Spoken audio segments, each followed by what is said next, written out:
for Northern Ireland Resources Network. Our theme today is the voices and vision for the circular economy in Northern Ireland, and we're very fortunate today to have many speakers joining us from varying sectors within Northern Ireland, be it central government, local government, businesses and organisations representing the third sector, to highlight the work that they're already doing to transition Northern Ireland to a circular economy. So in relation to why we've chose today to have the conference in the Playhouse in Derry, Derry and Strabane District Council are the first region in Northern Ireland, Ireland or the UK to have adopted a circular economy strategy and have been designated a zero waste region. We also chose to have the event in the Playhouse because the Playhouse has been successful in receiving lottery funding in a collaboration with other partners, which Northern Ireland Resources Network is part of, to use the arts as a way of highlighting that how we connect people in terms of the relationship between climate action and circularity. And it is that thing about, in terms of communication, that some people take in communication through us talking and highlighting what needs to be done, but other people will absorb that information from the point of view of using arts, be it comedy, be it poetry, be it from movement, and the Playhouse is going to explore that over the next year, and we're one of the partner organisations in that. In terms of Northern Ireland Resources Network and who we are, we're a representative body working with primarily the third sector, be it social enterprises, community organisations and charities. And our aim is to promote a sustainable alternative to the waste culture by looking at reuse and repair and how we can generate opportunities with regard to how we use waste and think about waste in a very different way. Northern Ireland Resources Network, we're a very new organisation. We were incorporated as of the 11th of February. And one of the key things to highlight in relation to how we came about, the Department of Agriculture, Environment and Rural Affairs gave funding to an organisation in Ireland called Community Resources Network Ireland, who've been operating and working with the third sector in Ireland for over 10 years, looking at how you encourage and develop reuse, repair and recycling. So they were given funding by DERA to look at developing a pilot project for Northern Ireland, and from the success of that, funding was given to actually set us up as a standalone organisation. So as I said, we are very new, we're just 11th of February. We are incorporated and the ambition is actually we become a social enterprise, so we're going for charitable status as well. And who are our members of the network? So we engage with councils across Northern Ireland. We also work with lending organisations such as Banbridge Toy Library, the Tool Library. We have charity stores who are selling pre-loved items. We also have community organisations such as Creggan Country Park, Clough Mills. Creggan Country Park, anyone who knows this region, is a park in Derry that offers water sports and leisure facilities. They are now, tomorrow, opening Creggan Connect, which is whereby they're opening a community fridge to ensure that food is not wasted and used in this area, and also offering refill stations throughout the site, so that as opposed to people coming and having their single-use plastic bottles, they have an alternative where they can bring their own water flask and have it refilled. So as I said, those are the current members, 23 members of the network. And in relation to why we're engaging with the circular economy and what does the circular economy mean, currently within Northern Ireland and actually the worldwide, we're very much a linear economy, which is whereby we take, make and dispose of product. The world is only about 8.6% circular, and we want to move Northern Ireland to more a circular economy. So we have moved to a recycling economy, which is more whereby you take, make and you recycle, but there is still waste as an output of that. And actually by moving to a circular economy where you take where the item from its design to its use to when it's disposed of in its initial life cycle is such that actually it can be reused. So at the end we're not creating waste. And really, this is just to highlight in terms of where NIRN sit within this. So with the circular economy, you've got a thing called the waste hierarchy. And with the waste hierarchy, it's highlighting that disposal is the least favourable option. With NIRN and our members, we are very much sitting in the prevention and preparation for reuse. So, what we're really grateful for today is for you all of us coming along and to learn more about the many opportunities that embracing and transitioning to a circular economy in Northern Ireland can bring, be it from an environmental, economic or social perspective, and to see us and work with us through the day to host the event. We have Nuala McKeever, who's a comedian, playwright and actress, who is going to join us now to take over the hosting. So thank you very much.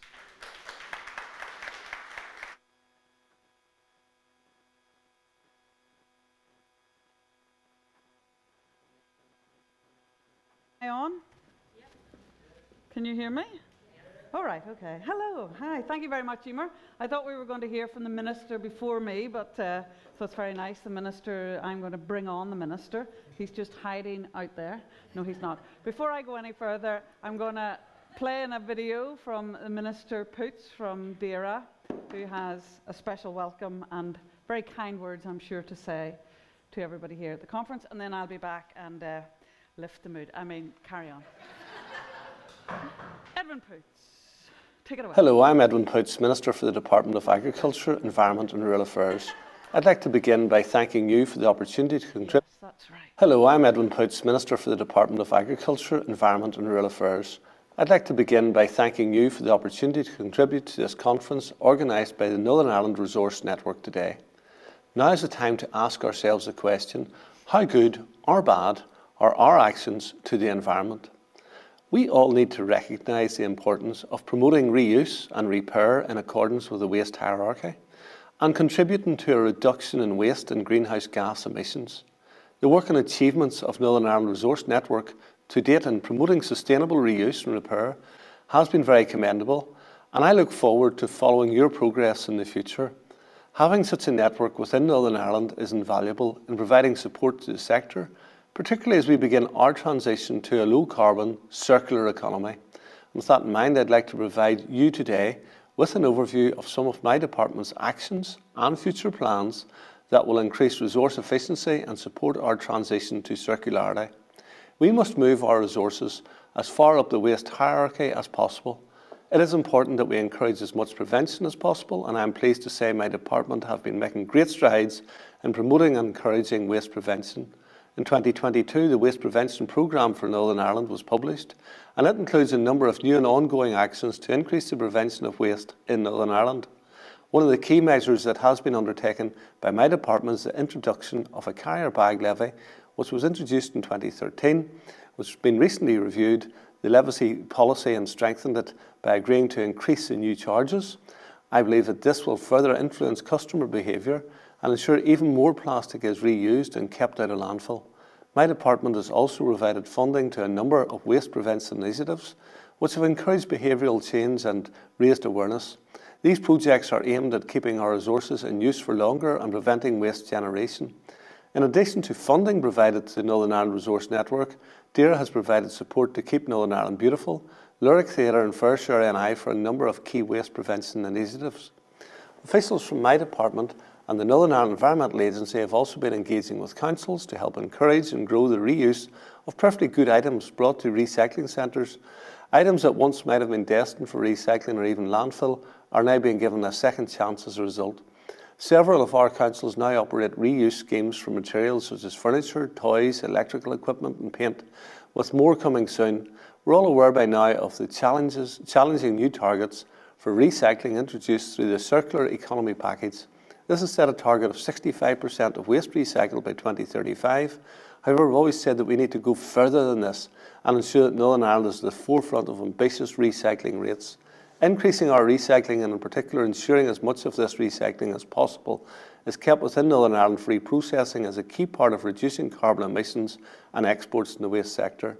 So I'm keen to begin implementing proposals which will improve the quality and quantity of recycling, which in turn will deliver environmental and economic benefits here. Officials from my department have been working with key stakeholders to map out what the future of recycling in Northern Ireland might look like. This includes looking at the options for increased recycling from business and making improvements to the ways we collect material from households. The most recent Northern Ireland household waste recycling statistics show the annual household waste recycling figure 2020 to 2021 is 50.1%. We've made great strides here compared to the 10% rate in 2010. And while there's been a slight downturn in recycling rates due to the COVID-19 pandemic, my department is working to normalise recycling behaviours and re-establish the positive trend that exists in pre-pandemic rates. Northern Ireland's transition to a circular economy will undoubtedly be a cornerstone of achieving reductions in carbon emissions, as well as contributing to our net zero ambitions, and there are a number of new interventions forthcoming to help us achieve this. The planned introduction of extended producer responsibility and a deposit return scheme will play a crucial role in developing the circular economy, moving our resources up the waste hierarchy, reducing the amount of virgin materials used, keeping resources circulating and used for longer, stimulating secondary markets and reducing waste exports. In addition, my department is working closely with the Department for the Economy on the development of a circular economic strategic framework which will set the vision and ambition for circular economy in Northern Ireland. The benefits of circularity to the Northern Ireland economy are significant for all people living here, with the creation of green jobs as well as saving our businesses, customers and suppliers money, building supply chain resilience and capturing more value from our materials and resources. I'm confident that the actions and initiatives by my department are taken will help deliver this. I'm also committed to ensuring that Northern Ireland plays its part in minimising greenhouse gas emissions. I recognise the urgent need to work across government and society to tackle climate change. My department has recently brought Northern Ireland's first Climate Change Act through the Assembly, and there is a growing and immediate need to cut emissions, develop legislation and policies that will reduce our greenhouse gas emissions through all Northern Ireland emission sectors.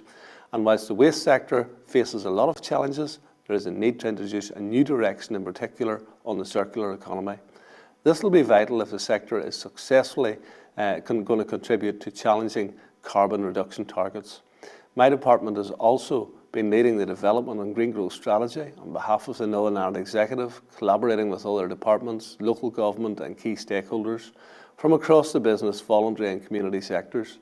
The aim of the green growth strategy will be to set out the long-term vision and a solid framework for tackling the climate change crisis by balancing climate action with the need for a clean, resilient environment and economy, including delivering more efficient use of resources within a circular economy. As we plan our recovery from the effects of the pandemic, we have been presented with the chance to renew our thinking and to stimulate and support new approaches, including alternative and more environmentally friendly business models. We must seize this opportunity to ensure that recovery plans have a greener and more sustainable focus, building on the many gains made and lessons learned in recent months. This will help us deliver a greener, low-carbon and circular economy for Northern Ireland. I hope that you found this a useful summary of some of the key initiatives underway in my department, and together I hope that they can deliver us nearest vision of sustainability at the heart of a living, working, active landscape valued by everyone. Thank you once again for the opportunity to make this contribution today, and can I wish you well for the remainder of the event. I look forward to working with many of you to deliver our environmental and economy plans over the coming years and months. Thank you. Applause, applause, applause, applause, applause. Thank you very much, Minister Poots. That was amazing. I have to have notes for just introducing people, and he was able to remember all that. That was amazing. Well, here's a formal welcome from me to today's conference here in the beautiful city of Derry. Seeing as we're all about sustainability, it seems fitting to be here, you know, because if you want an example of something that was built to last, that has no built-in obsolescence, it's the walls of Derry. I don't know how long they've been there, but they were certainly built to last. No surrender. That's just to appease some people in the audience. A big special welcome to anybody who's watching online. Thank you for joining us. If you're sitting at home taking part in today's conference, thank you for making the effort to get dressed, at least from the waist up. We know who you are. Yes, we have cameras on your computers, so we can actually see you over there. But it's nice to be here in the Playhouse with all of you. We've got 100 people or so in here this morning, all day. And it's nice, I have to say, it's nice and intimate. You know, sometimes you go and you do things and the venue can feel a bit strange. You know, I did something there last week and I was up on the stage and everybody was kind of miles away. I felt like I was at Putin's big table. Have you seen those pictures of Vladimir Putin? I have a theory about Putin's big table. You see, I think that table's been made out of the same wood that Pinocchio's made out of. You know, and you know what happened with Pinocchio when he told a lie? It went, so I think if we'd had a photograph of Putin and his advisors at the start of the meeting before Putin opened his mouth, it would have just been a normal-sized desk and everybody sitting close, but then he starts and does all his old palaver, you know. I invade Ukraine to liberate people. And the table goes, I great Russian leader. I never have Botox. I think if we went back now, all those advisors would be sitting about 6 rooms away at this stage. So did you see Putin, by the way, at his big rally? You know, if you want to rouse people, that's what you need. You need lots of flags. And he ditched his shirt and tie look for the big rally last week, and he turned up in a big, chunky, cream-coloured polo neck jumper. I don't know if anybody saw it. It was absolutely hideous. Clearly what the man lacks in common decency, he makes up for with absolutely no sense of style whatsoever. Not that I can comment on style. But, you know, hello, welcome, come on ahead. Work away, you haven't really missed much. We'll get somebody to summarise the minister's speech for you later. But you know, we could be forgiven, you know, at times, given what the world is like, the state of the world. We're in a state of chassis. You could be forgiven for thinking, you know, stop the world, I want to get off. Because you just want to run away sometimes. So all more power to everybody who's here today. Actually, if you do want to get off the world, you can now, as long as you have a few £billion. I don't know if you saw all the rich boys going into space last summer. There was Elon Musk and your man, what's his name? Richard Branson Pickle. And your man, the head of Amazon, the guy who owns Amazon. What's his name? Jeff Bezos. Please don't support Amazon. My God, this man made billions over the lockdown, but he won't let his staff take enough time to have a bathroom break. And we hold him up as some icon of business. So when I heard that Jeff Bezos was going to space last summer, I was thrilled. I thought, great, maybe he'll go and get lost in space. Lost in space. And I assumed, you know, when I heard he was going to space, I assumed he's going to be away for a month or 2. Do you know how long he was away? 10 minutes. $5.5 billion he spent. Imagine that, $5.5 billion for a 10-minute journey. And we thought TransLink was expensive. Here, maybe that's why it was so dear, because TransLink was organising it. And then I thought, no, it couldn't be TransLink. If it was TransLink organising it, all the passengers would have had to get off the rocket at one point and do most of the journey on a blue bus. Well, the bit around Uri anyway. And you know, when they were going to deliver Jeff Bezos back to Earth, I was hoping instead they would just drop a card onto America saying, sorry, we tried to deliver, but you weren't in. We've left him at the planet next door. So for today, it's nice to be here. Can you believe it's 2 years this week since we went into our first lockdown? But a bit like Jerry Adams said about something else, COVID hasn't gone away, you know. So we'll encourage, obviously, if you're at home watching this, you can do whatever you like. Breathe all over yourself, that's no problem. But in here, let's just be mindful, keep washing our hands and all that sort of thing, and observe social distancing if we feel like we can, you know, because, as I said, it hasn't gone away, but it's funny just the reaction. I can't believe we lived through a global pandemic here, but like everybody in Northern Ireland, we're so down on everything. When it started in China and it moved to Europe, my brother at one point says, it'll never come to Northern Ireland. I says, why not? And he says, why would it want to come here? I'm thinking, it's a virus, it's not a tourist. But that's people here. We're so negative, aren't we? We just, you know, we just take the silver lining off everything. Come on ahead. It's all right. You won't spoil a photo of me if you're in it. That'll improve its value. No, I love people here. We just sort of prick everybody's balloon, don't we? You know, you say to somebody here, lovely weather. It's to turn bad by the weekend. What is that about? I took my mother to Hillsborough Castle. One time I was invited to do a thing there, and I thought she might enjoy the surroundings and the gardens and the antiquities and all that. Came out. What was her only comment? Wouldn't want to have the heating of that place. As if it's going to happen. And if anybody does well here, you know, we said to a taxi driver the other day, do you see Kenneth Branagh got a BAFTA? You know what the taxi driver said? I'll not get it next year, but... And if anybody here ever does well in business or anything, isn't there always one person in the pub will go, him, I knew him at school, he was a dork. So today we're here to celebrate our power as individuals and communities to make the world a better place. So we really want you are the conference, you at home and you here, want you to get involved. And to that end, I'd like to introduce you now to Rosalind Skillen. Rosalind, will you make your way over and have a quick chat with me? Please give her a round of applause. Hi, this is Rosalind, 36, 24, no, that's a different thing. Rosalind is a climate activist, campaigner, environmental journalist. She writes for the Belfast Telegraph, and I believe you're going to a conference in Tokyo. Yeah, but that's been cancelled because of COVID. Right, okay. Well, it's not quite Tokyo, but if you're happy sitting over at that desk, that'll be great.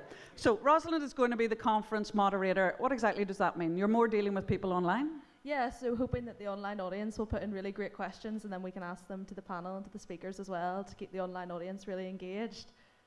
Okay, and to that end, we're going to have 4 speakers in a session, and then at the end we'll have a little video, and then the speakers will come up, they'll form the panel, and as Rosalind says, we'll invite questions. We'll take a couple from here with a roving mic, and we'll take some from online. And who's going to choose the questions online? Is that you? Yeah, that's me. And you can also like the questions, so it means that if there's a popular question, then that you really want the panel to answer. So that gives an indication if you give a thumbs up.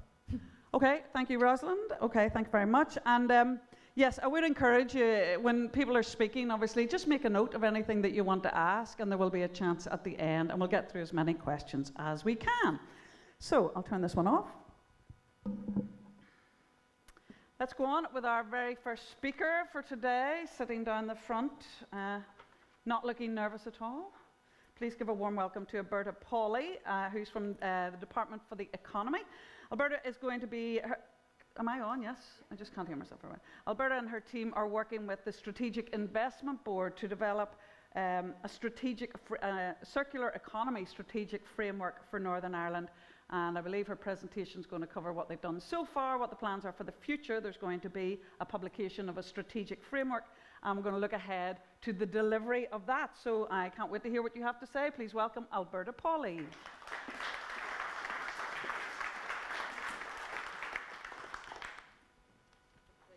My mic on? Okay, yeah, hi. Well, as Nuala said, the department has been working on developing a strategic framework with colleagues from the Strategic Investment Board. And I have Heidi Clarks here today from the Strategic Investment Board, as part of our project team. And the project manager, Louise McCardle, is also here in the audience as well. So,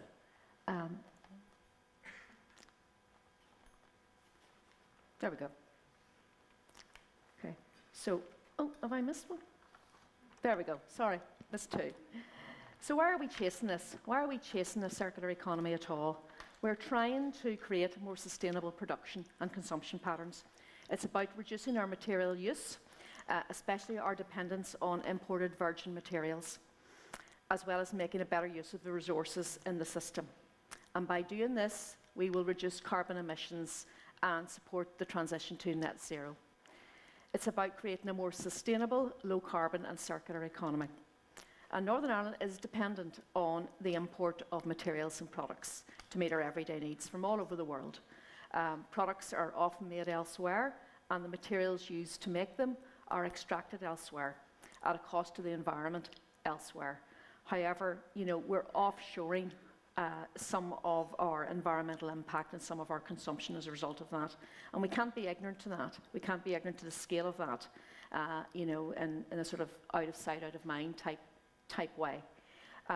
But the Earth has a finite amount of resources, and they're not regenerative, and they won't replenish themselves. And I think most people in this room are well versed in that. We would require 3 Earths by 2050 to satisfy our current needs. And however, in a circular economy, we optimize our resources and live within our one planet boundaries. And this will require a huge systemic change in Northern Ireland and the approach to everything that we do. And that's why you'll hear circular economies quite often described as disruptive. Organisations and individuals that are involved in the reuse, repair, and play an essential role, obviously, in as enablers and advocates of the circular economy. So, this there are three ways in which we can develop our circular economy principles. First of all, we design things differently by using less resources. We design them in such a way that they're capable of being reused in the future. And we do this by reducing overall demand for finite resources. Secondly, products are kept in use at their highest value for as long as possible, and this retains the embodied carbon in the product. And this is probably where our council's waste operations in Northern Ireland are currently making the biggest contribution to the circular economy. And thirdly, regenerative practices, where we can restore our ecosystems and build our natural capital. And when ecosystems are healthy, they absorb more carbon. So what's the link between circular economy and climate change?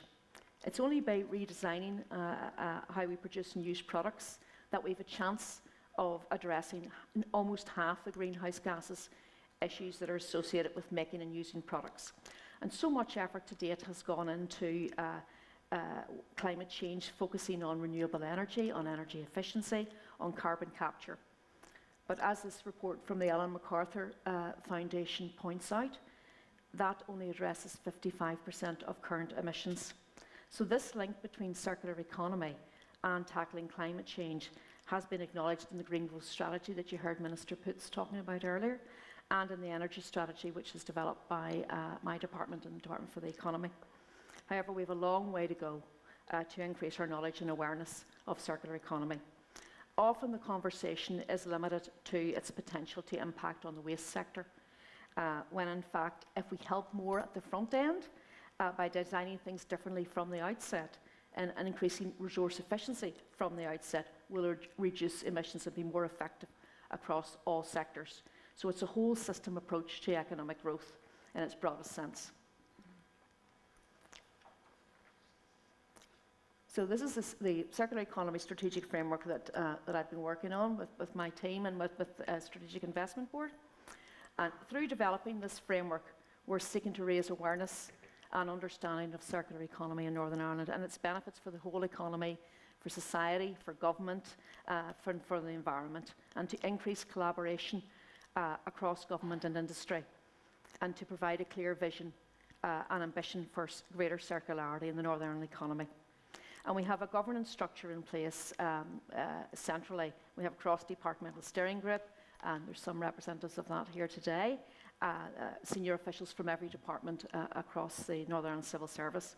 We also have a very valuable circular economy coalition, and this was appointed by a previous minister of the department, Minister Dodds, Diane Dodds, and we have industry representatives from across a variety of sectors. And you'll be glad to know that the Northern Resources Network are represented on our coalition, as are a lot of organisations that are here today. Okay, so we recognise the need to focus on sectors, to focus our efforts to make the biggest impact we possibly could, and we've identified eight areas that we decided to focus on. And as part of that shortlisting process, we considered the scale of waste and carbon emissions in all sectors and the economic value of all sectors, and we sought to align those against the department's economic priorities and investment priorities. We also looked to see what was being done elsewhere, what was the best practice elsewhere, what sectors were other nations and regions that are leaders in circular economy focusing on. And so we looked to other parts of the UK, we also looked to other parts of Europe and the European Action Plan for Circular Economy. And we selected these 4 business sectors, and construction, built environment, tourism, bioeconomy, and advanced manufacturing, and 4 material flows: food, textiles, electrics, and packaging.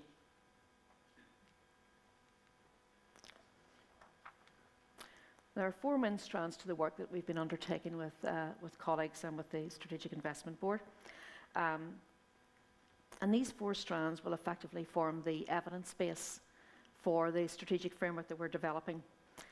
We've been undertaking a review of emerging policy across all of government, and our aim is to increase understanding and awareness and collaboration and create a more joined-up approach across all departments.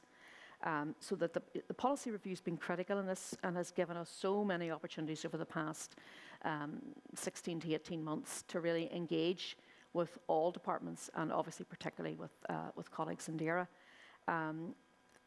Secondly, we've consulted with industry, as I outlined earlier. We put out a call for evidence to our coalition, and that was over the summer months. And that call for evidence focused on those 8 focus areas that were part of the set out in the previous slide.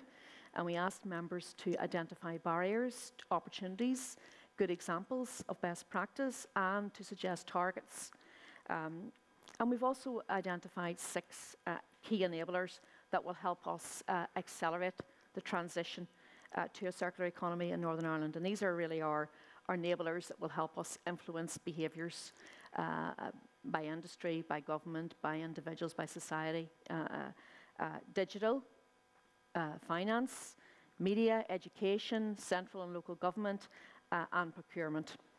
And we're trying to capture all these enablers in what we're putting forward in the strategic framework. And we've also commissioned a Dutch consultancy called Circular Economy, who are thought leaders in the whole circular economy areas.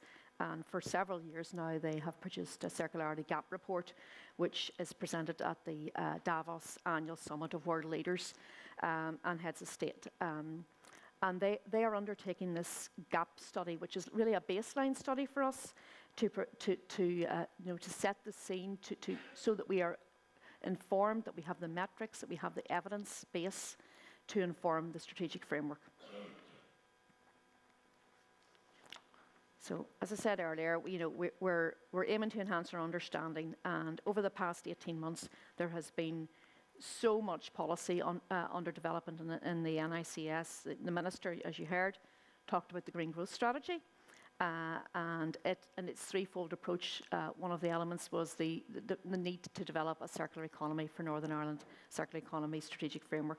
And there are common themes there around gathering data and science, the need for a just transition, which is essential, and the need to make public procurement practices greener. That's a huge piece of what we need to achieve as part of the behavioural change.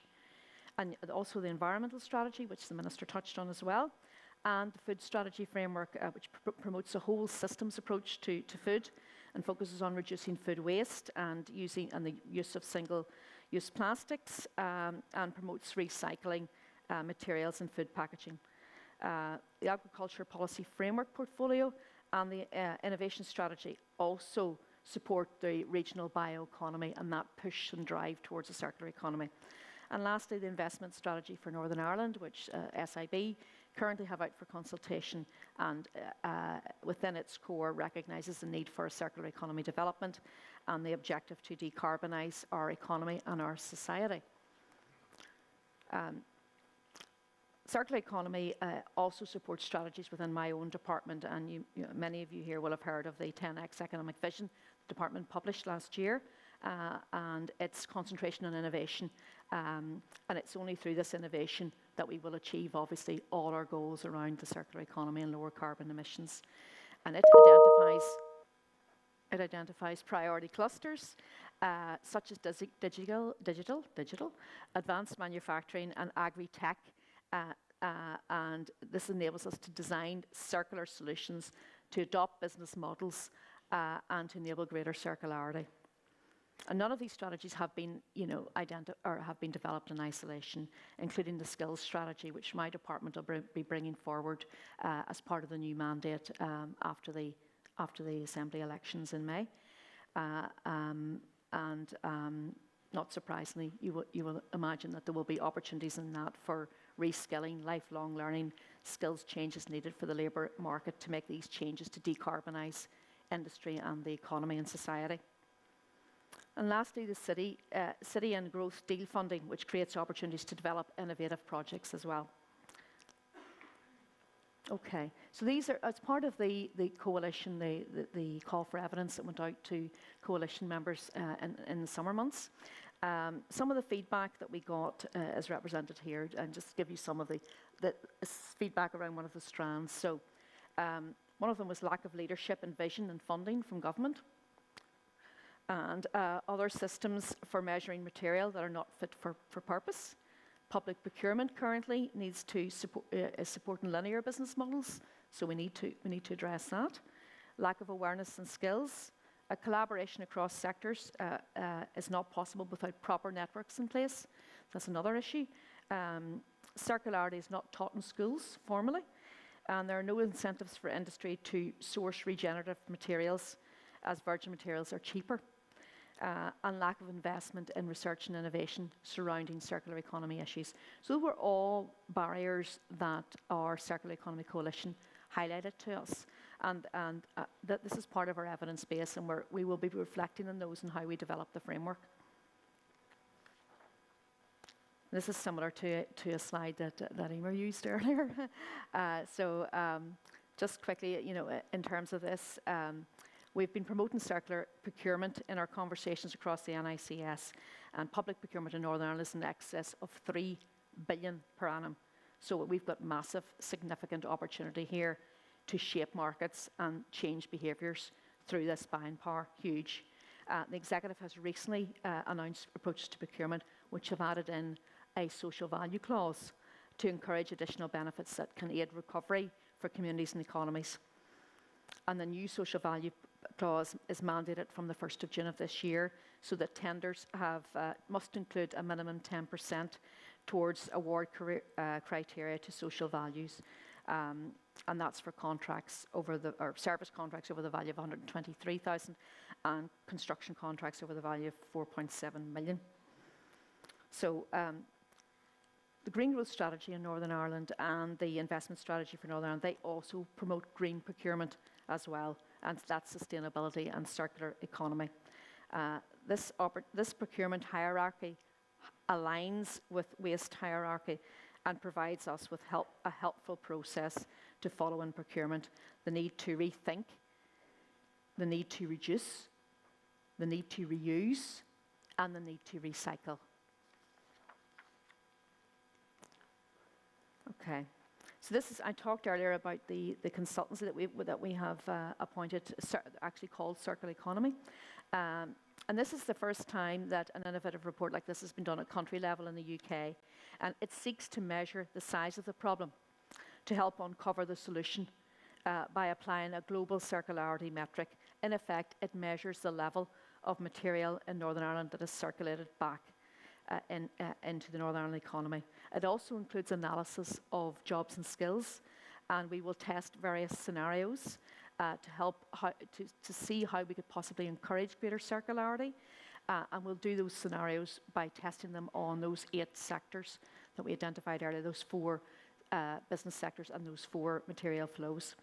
Now, the GAP report, that's a core part of our evidence base, will be publicly made available in May. And some of the high-level findings are that you heard Emer earlier saying that circularity, the global average circularity is 8.6.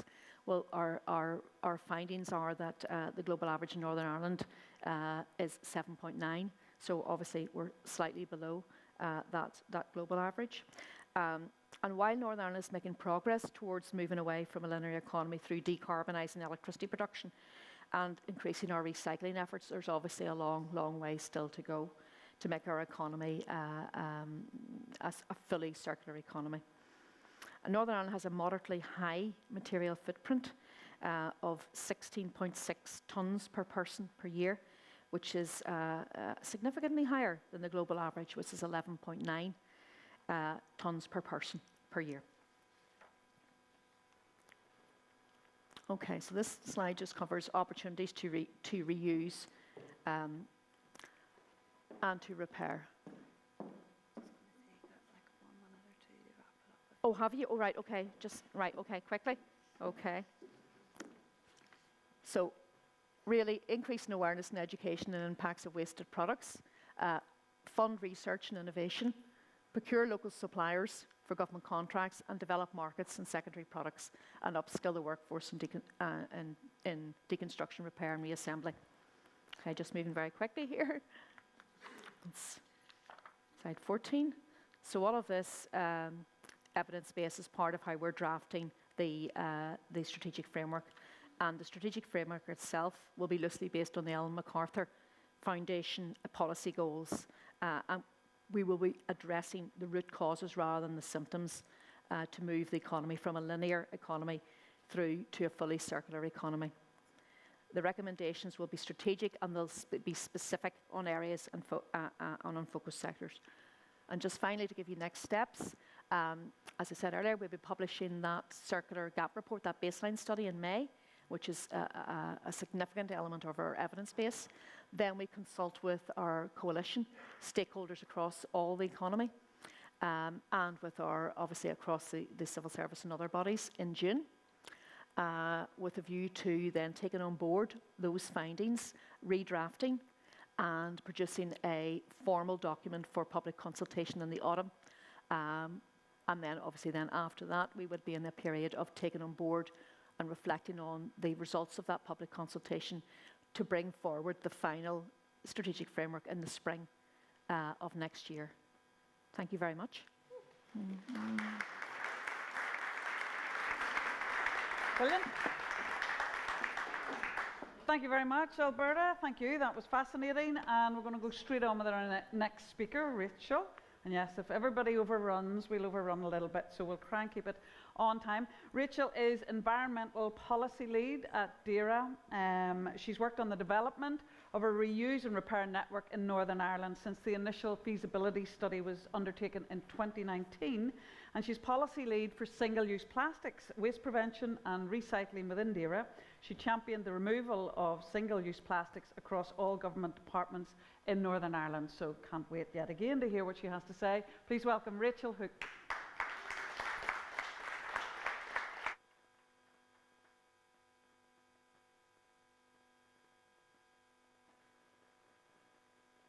Good morning, everyone. Thanks very much for the lovely welcome, Nuala. I'm delighted to be here today to be able to have the opportunity to come and speak to you all about circular economy. As Nuala said, my name is Rachel Hook. I'm working in DAERA at the moment to help implement some of the circular economy package requirements. So I just wanted to give you a bit of an update today on what DAERA is doing to help Northern Ireland transition to circularity. As we heard from Alberta, the circular economy is a cross-cutting thing that requires action from all sectors and from across government to make sure that we have a successful transition. But today I wanted to talk to you specifically about how we are improving the ways that we manage our resources to help facilitate this transition. So not only do we have lots of policy and legislative interventions to achieve this, but the department's also providing funding to a number of different projects which are aimed at furthering the circular agenda, and I'm hoping to tell you about a number of these today. So we all know that adopting the circular economy package across the UK is going to require much greater ambition in how we manage our resources. It needs us to take action to move our resources as far up the waste hierarchy as we possibly can. And the package lays out some challenging targets which we need to achieve. So the first one is a recycling rate of 65% by 2035, and we do have interim targets there of 55% by 2025 and 60% by 2030. There's also the target of a cap on the amount of waste we send to landfill, which is to be no more than 10% by 2035. And as you can see on the screen there at the moment, we have also been provided with a new definition of municipal waste. And that's going to make, to incorporate many sectors who have never been before required to recycle their waste. There are many other requirements and examples contained within the circular economy package of ways the government can bring forward policy and initiatives to help implement the package. For example, encouraging reuse and the setting up of systems promoting reuse and repair, encouraging food donation and redistribution, or identifying the main sources of littering and taking action to reduce and prevent those. There's many others, far too many for me to cover today, but I'll talk about some of the projects that we're working on to drive this forward. So if we start at the top of the waste hierarchy with prevention, the department has been developing a number of projects aimed at reducing consumption and preventing waste generation. Firstly, to address the growing problem of fast fashion and the overconsumption of textiles, specifically clothing, we've pioneered the Tackling Textiles Northern Ireland project, and that's been in partnership with Keep Northern Ireland Beautiful, and Siobhan, who works on this project, is here with us today. You can see some of the assets there from the campaign on the screen now. That campaign's been running for a couple of years. It aims to reduce waste from textiles by encouraging people to keep items in use for as long as they can, as well as providing helpful tips and hints on how people can get the most out of their clothing. There's been virtual Make Do Amend evenings, and Siobhan's been working with post-primary children and higher education institutions as well. Also funded by DAERA, the project has undertaken an attitudinal survey around textiles in Northern Ireland. And I think it's quite shocking that the survey found that only 4% of people in Northern Ireland actually associate their clothing with causing harm to the environment. I think that really shows quite acutely how wide the gap in knowledge is here and how much more we need to do. We're also working to increase food waste prevention. I think, at the moment, the cost of living crisis and rising food prices is very topical. This is both an environmental and a humanitarian issue now. We've been able to provide funding to FareShare Northern Ireland for the last 3 years, and Maeve from FareShare is here with us today as well. And that's enabled FareShare to be able to increase the amount of food that they're able to redistribute in Northern Ireland. They've been able to purchase industrial freezers to allow them to distribute frozen food, and recently to employ a food source coordinator. And that person is now responsible for increasing the amount of redistribution that happens locally. FareShare has seen a huge increase in demand since the outset of the pandemic, and that demand looks set to increase and to continue to increase. I would encourage all retailers, food producers and those working in hospitality to consider working with this charity. We want to make sure that no good food goes to waste. In addition to that, the department have partnered with WRAP to deliver food waste prevention campaigns aimed at householders and businesses. So you may have seen Food Waste Action Week, which happened recently there, just at the beginning of the month. There's also Guardians of Grub and the Food Waste Reduction Roadmap as well. In terms of reuse then, in 2019 the department provided funding to conduct a feasibility study to determine the benefits and the impacts of establishing a reuse and repair network in Northern Ireland. And the study was very, very positive, leading us to establish the Northern Ireland Resource Network in 2020, which is why we're all here today. You will hear much more about the network, its role and its functions from Emer in a short while. However, from a government perspective, we were really keen to stimulate the conversation around reuse in Northern Ireland and to help grow that sector. I've been absolutely delighted to have the opportunity to watch the network go from strength to strength, and I really want to take this opportunity to commend Emer and Caroline and all the staff who are here today from Community Resource Network Ireland for their ongoing commitment and determination and for bringing this network to life. The network is a really valuable resource for those organisations working in this sector in Northern Ireland, particularly those in the third sector, and it's great that it's able to provide sector-specific in-depth training, support and guidance where that might otherwise not be available. The department's also been able to provide financial support to councils through the Household Recycling Collaborative Change Programme, which is a £23 million fund aimed at transforming recycling services. And funding from this has allowed some councils to provide new reuse containers at some of their household waste recycling centres. And here the public can leave items that they don't want anymore, but that are still in good condition.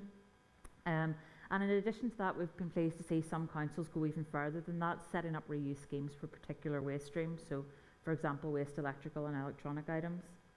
And we at the department and in the Environment Agency as well have been able to support the councils and work with them to set these schemes up.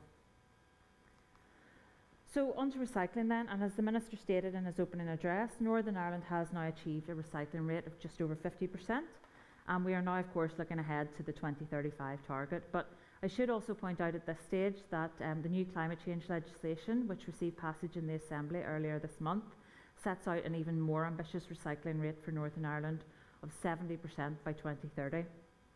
And with the climate change bill expected to receive royal assent in May of this year, a plan will then be developed to determine how the waste sector in Northern Ireland will achieve this new target. But of course, we'll still keep in mind that we do have the statutory targets from the Circular Economy Package to meet as well. So work has begun in earnest now to achieve this, and in 2020 we consulted on a recycling discussion document, and that set out 17 different proposals which were aimed at changing the landscape of recycling here to help implement the requirements of the Circular Economy Package.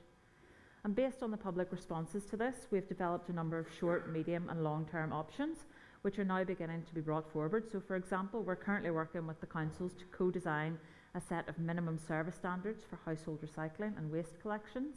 And we're also starting to conduct some exploratory analysis into how we can bring forward separate collection of recyclable materials for non-household obligated sectors in line with the new definition of municipal waste that we saw earlier.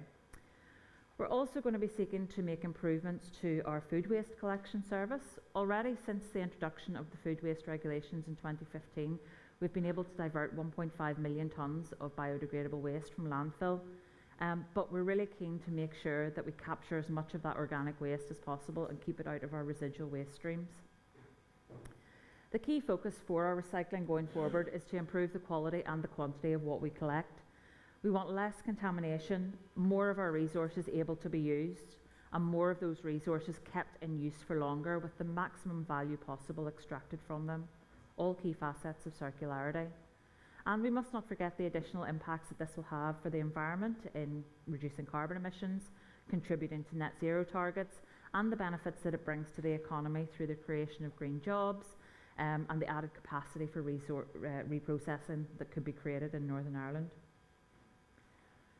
Looking ahead then, and the Minister briefly touched on this, we do have a number of important legislative changes and policy measures which will drive forward circularity. I've mentioned the forthcoming Climate Change Act, but the other significant legislative intervention is Extended Producer Responsibility, or EPR. An EPR scheme for packaging collected from households is expected to roll out in 2024, and that scheme is going to revolutionise the way that we recycle using the principle of the polluter pays. Under this legislation, manufacturers and producers of packaging will be responsible for their products right up until the end of their useful life, and they'll also be responsible for the cost of their disposal. And the monies then paid by the producers will be passed on to councils and reprocessors, and that will drive the building of better infrastructure and service delivery for the recycling of these products. That will then in turn improve quality and quantity of what is collected and will drive down the cost producers will be expected to pay.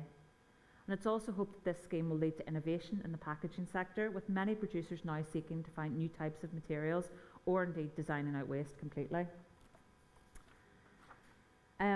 At the moment, the fee structure is still being determined for the scheme, so it's going to be some time before we can say with certainty how Northern Ireland will benefit from this, but early estimates and modelling that's been done suggests that this could be worth around 35 million to the Northern Ireland economy every year. And there is other EPR schemes planned for the future, so textiles, batteries, tobacco products, waste electronic and electrical equipment, and end-of-life vehicles, and others as well. In addition to the EPR scheme, there is a deposit return scheme that's been consulted on as well, and there's a proposed rollout date of that of 2023.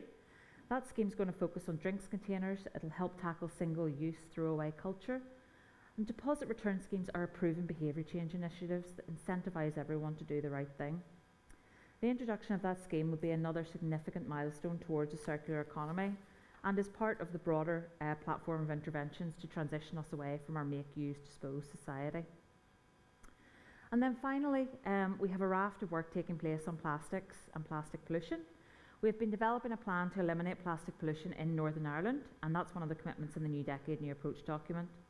That plan is going to incorporate a number of new and ongoing actions that will help stop our misuse of plastic, keeping it out of the environment and in use for as long as possible. In addition to that, a marine litter grant scheme was launched last year, which to date has provided £225,000 of funding to 17 projects across the region. And recently there was a consultation on the reduction and consumption of single-use plastics, which put forward options for reducing consumption of items such as beverage cups and food containers. And in addition to all of this work, we have a continuous cycle of behaviour change campaigns which we fund, which are delivered through our various partners such as RAP and Keep Northern Ireland Beautiful.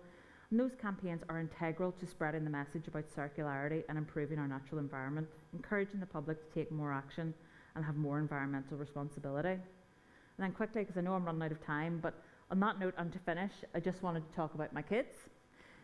So this is Maeve, she's 9, and this is Ronan, who is 7, although I have been asked to point out that he will be 8 in 2 weeks. And I take inspiration from these two every day. When I'm having a bad day, when I'm suffering from eco-fatigue, and I'm sure everyone in this room understands what I mean by that, when the guilt of our actions against the environment kind of get on top of us, I remind myself that these two are the future of our planet. Not only does that keep me going, but I'm also buoyed by their actions and their learning. Recently, Ronan was learning in school about what we would term resource efficiency, but in reality his lessons focused on reuse and recycling and why that's important. And this then led to the class deciding to set up their own swap shop for their toys, their books and their clothes, and you can see there on the screen now. And it wasn't just a one-off, it actually, they've kept it up and it's become a bit of a lending library, and it's spread across the rest of the school too. Maeve and some of her friends have also started to litter pick in the playground during during lunch and breaks, and I think, giving up their precious playtime to improve their environment. So it's those small actions that are a reminder to me, and hopefully to all of you, that what we do every day is so important, no matter how insignificant it might seem. So reusing your plastic container, or just not throwing the end of a loaf of bread in the bin and using it for something. It's only by working together that we can make a real difference and leave the planet in a better place for future generations, for these two and for all of their friends. Thank you for listening.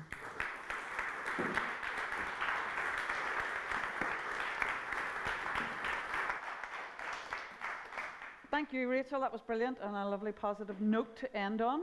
I have to laugh, when you talked about fast fashion. I know during lockdown everybody said it would be so different after lockdown. We'd all had a chance to take a break and realise we could live simpler, happier lives. No more fast fashion, no more polluting the environment and exploiting our fellow human beings. And then the minute the shops were open, 10-mile queue to get into Primark.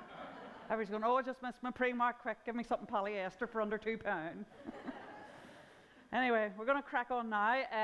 Our next speaker is Conor Canning, and Conor, it says on his bio, he's presently the head of environment with Derry City and Strabane District Council, and he's presently the director of groundwork in the NI. It sounds like he might be about to make a big announcement today. I don't know if he is.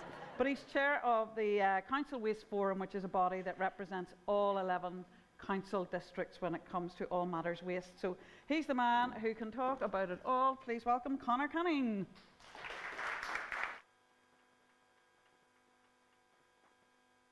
Hey, great to be here, especially in our home city, and welcome those who have been here who are here for the first time. I hope you get to enjoy some of the sites. Mindful of time, I'm going to fly through this presentation, and I suppose all of this is reflective of the activities and works that have been ongoing in district councils right across Northern Ireland, not just today, but over many previous years. But some of this is going to come into a bit of a history lesson, so if you bear with me for that, and we'll take you through it. So where did it all begin? For us, it began in 1999 when we moved away from steel bins to wheelie bins. And we were told then that this wouldn't work. People would never accept wheelie bins. It's too big a change. It'll never happen. And we'd be back picking up steel bins in a short period of time. It did work. We stuck with it. And now if we were to revert back to steel bins, I'm sure there would be an outcry. For us, the journey moved on. 2001, 2003, we started to open recycling centres. Now that's important because before then we had civic amenity sites, and simply what they were conduits for landfill. So everything came in, went into mixed ships, went straight to landfill, no separation, no sorting. We had 3 of them, and they were going flat out. So that was something that I could see that we needed to change, and we needed to change straight away. So a gradual process of introducing things like bottle banks, then into paper banks, cardboard banks, and that's evolved into what you see today in terms of modern recycling centres. And these are reflective of what you'll see right across Northern Ireland in terms of the facilities that you enter. More work to be done. Some still need to be modernised, but all of those things have brought us along the journey. Back in the early noughties, we had a recycling rate of 2%. Blue bins, as the Minister referred to earlier, brought us up to about 11%. And we still continue to roll on with that. Again, when I rolled blue bins out in Derry, I was told this will never work, people will never accept it. And here we are, many years later, gone on to other iterations of this now, and it's proven to be successful. All of this is important because we have to bring the people with us, and I think we can't lose sight of that in everything that we're trying to do. Again, we moved on, and my presentation will kind of reflect the discussions before in terms of the policies, the strategies, and councils are at the back end of the pipe where we get to implement this stuff and take it forward. So we opened a reuse centre back in 2013, and again that sits next to one of our recycling centres, and we encourage people to drop off materials into that centre where they're refurbished and they're resold And again, there are other social, I suppose, aspects to this in terms of our community partner will look to distribute some of those items to those in the community less fortunate, maybe moving them to houses for the new time. So there are many, many other aspects to this that we should reflect on as we move forward. 2014 moved into food waste collections. Again, this will never work, but you know, we stuck with it, we stayed at it, and again, we've gone, and now we have nearly 80% coverage in terms of food and green waste collections across the city and district, and people like the service, they like what happens to it, and they want to see it grow.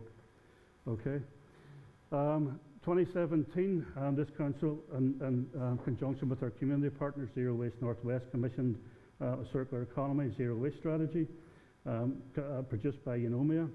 There are 6 key headings within that, 37 action points. And since that date, we have been moving forward in terms of the actions within that strategy. Some will move on quite quickly, things like behaviour change, education, all of that happens on a day-to-day basis. Some of the other more capital-intensive projects and require funding, will require resourcing, and we will work towards those as we go forward. And again, that's part of our journey in terms of achieving a zero waste status as a municipality. Again, in our partnership with Zero Waste Northwest, we're looking at, how do we build on that community engagement? How do we take it forward? Councils can't do this on their own. I mean, we don't have the resources, we don't have the connections, we don't have the ability to get into all of the communities all of the time to drive and reinforce the message. We're dependent on community sector, we're dependent on the voluntary sector, all of those other players that have influence and can, get into and drive that message forward. Rachel mentioned schools, a key component in all of this. So it's not just something that any organisation can say, this is our responsibility. This is very much a joined up, united effort, and it's only through that we can bring success. Sorry. Missed a couple of slides that have been taken out. Part of what we've done over recent years is again in terms of that garden waste and recycling. We have looked at showing that link, demonstrating the link between the products. So you take your green waste, you put it into a brown bin, and we have brought that back as compost for use by community gardens, by residents. And that demonstrates, not just a link, but also it reinforces this bit about climate. So we're substituting reusable products for what previously would have been peat-based products. Again, as part of what we had done, we had led a delegation to Leuven in Brussels. We had taken 8 councils from across Ireland, north and south. We had met with the European Commission in terms of letting them know that we're still here, that we still have funding requirements, that we're very much keen to be part of developments as we move forward.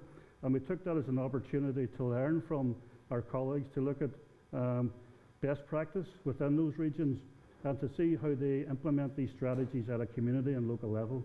Yep, they're a couple of years ahead of us, but it was satisfying to see that all of the actions and a lot of the initiatives that they have taken forward are replicated in what we're doing within Northern Ireland and Ireland at the moment.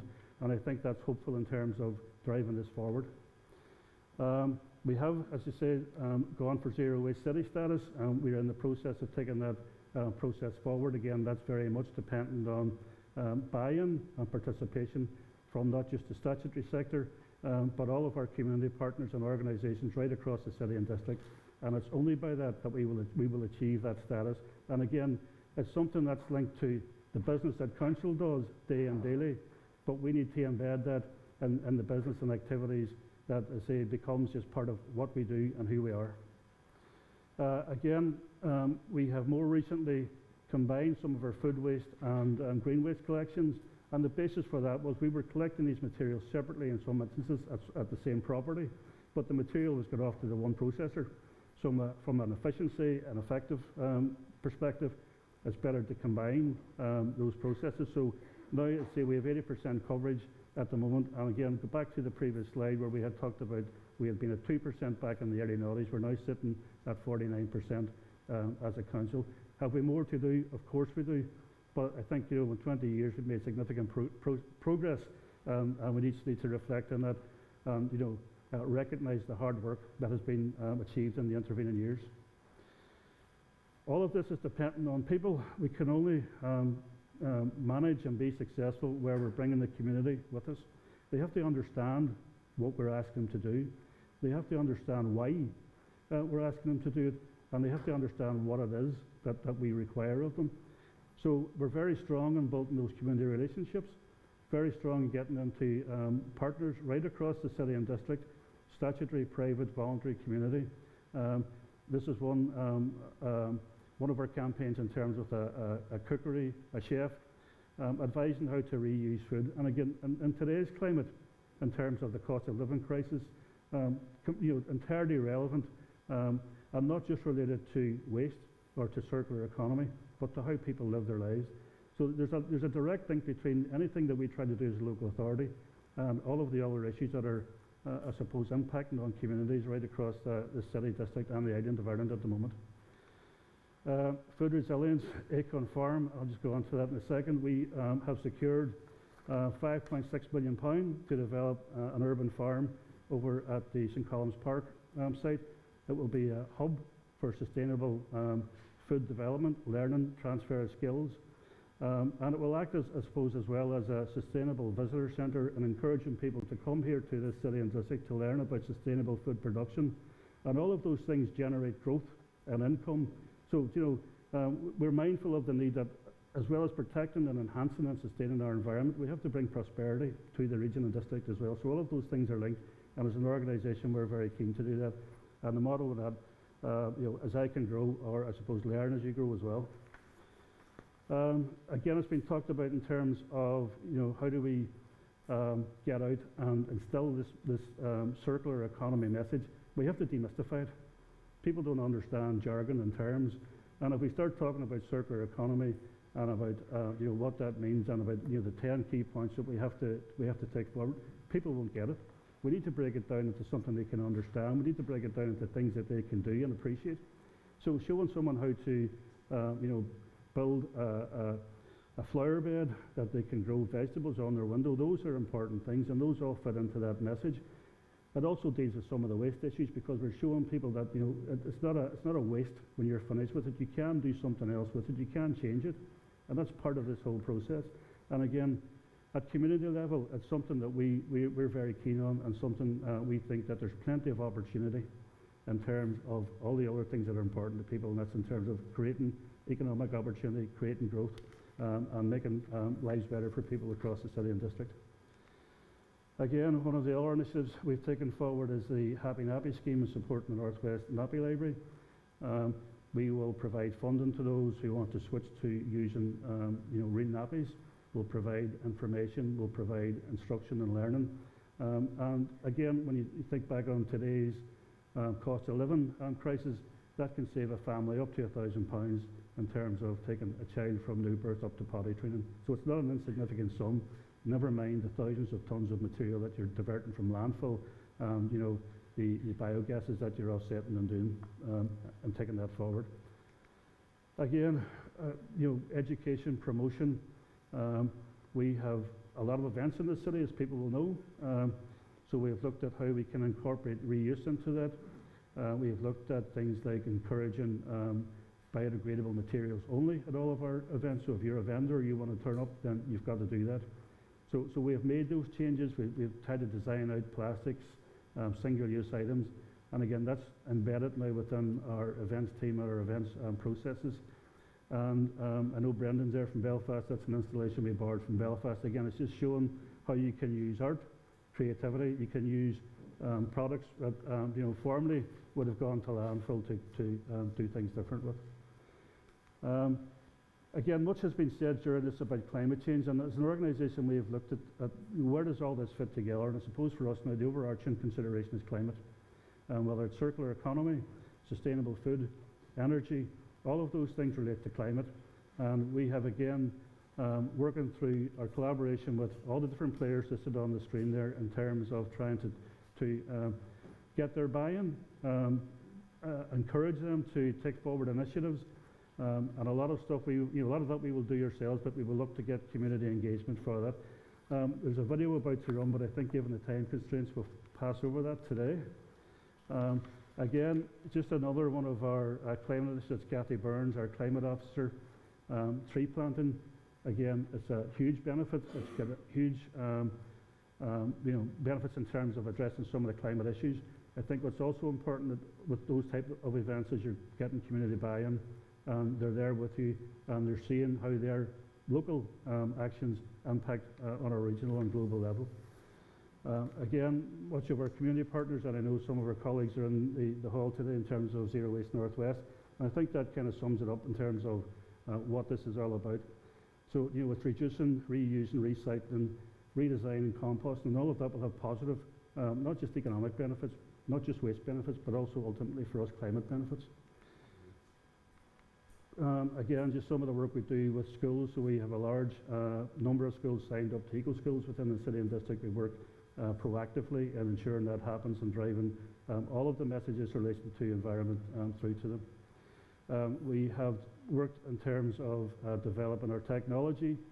So we have a bot that's about to go live that will enable residents within the city and district to go on to ask questions, to find out what I do with this waste, what can go into my blue bin, through to what day is waste collections and so on. So we're using technology to try and make things simpler, easier and better. And again, that's a European project that we have been part of through NIRN, working with their partners across Europe to take it forward and learn from what they have done, but also to see how we can translate that locally and derive benefit from it. Again, I think Rachel had mentioned this in terms of creating a smarter city. Again, it's another European program that we are involved in, and it's looking at how we use technology to improve environment, to improve transport, to improve education. So embedded in the middle of all this technology is the benefits that we can derive in terms of making this a smarter, cleaner, greener place to do business and to live in, and to for not just those who live here, but those who want to come and visit as well. So it hasn't all been plain sailing. We've had the COVID pandemic.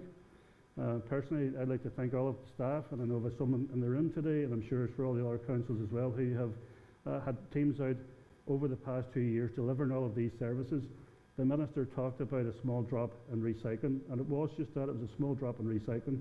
But I think, the fact that we kept services running, the fact that we didn't dip significantly in our recycling, composting rates is a credit to all those from the local government perspective and those who are on the front line delivering services day and daily. The Cart Go Cart Keila, there's strength and unity. I think that's come through all of the presentations here. None of this can be achieved by anyone working in isolation. It will take all of the sectors, the community sector, the voluntary sector, local government, central government, down to individual community associations to work, to pull this together, to make the changes that we need to make, to improve our environment, not just for today, but for the future generations. And I think we can do it. We're at the start of that journey. There's much, much more to be done. And I think that, collectively, we can certainly do it. And just to say that, again, where we are, and we're being talked about as leaders, we're not leaders, we're taking the learning from all of those other countries who have done this, those organisations we've taken that and we've applied it locally.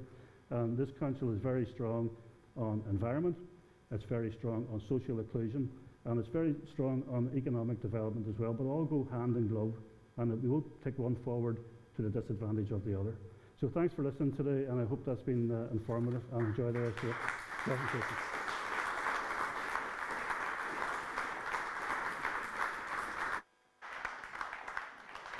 Thank you very much, Conor. That was absolutely brilliant. We're going to have a speaker now, Emer. Obviously, we've met Emer Montague earlier. She's project manager for the Northern Ireland Resources Network. And after Emer has spoken, we'll have a short video just putting a spotlight on some of the members of NIRN. And then there'll be a chance, as I said earlier, for questions to the four speakers. They'll sit up here as a panel. So please, if you have questions, keep them in mind and think of who you want to ask the question to. So please welcome, Emer sits, among many other things, she sits on the board of the Rural Community Network and also something called Techno Tyrone, which I was fascinated to read about. It focuses on rural regeneration in Tyrone, and it's not, as I might have thought, about farmers dancing to house music. Techno Tyrone, cultures dancing. Anyway, please welcome Emer Montague.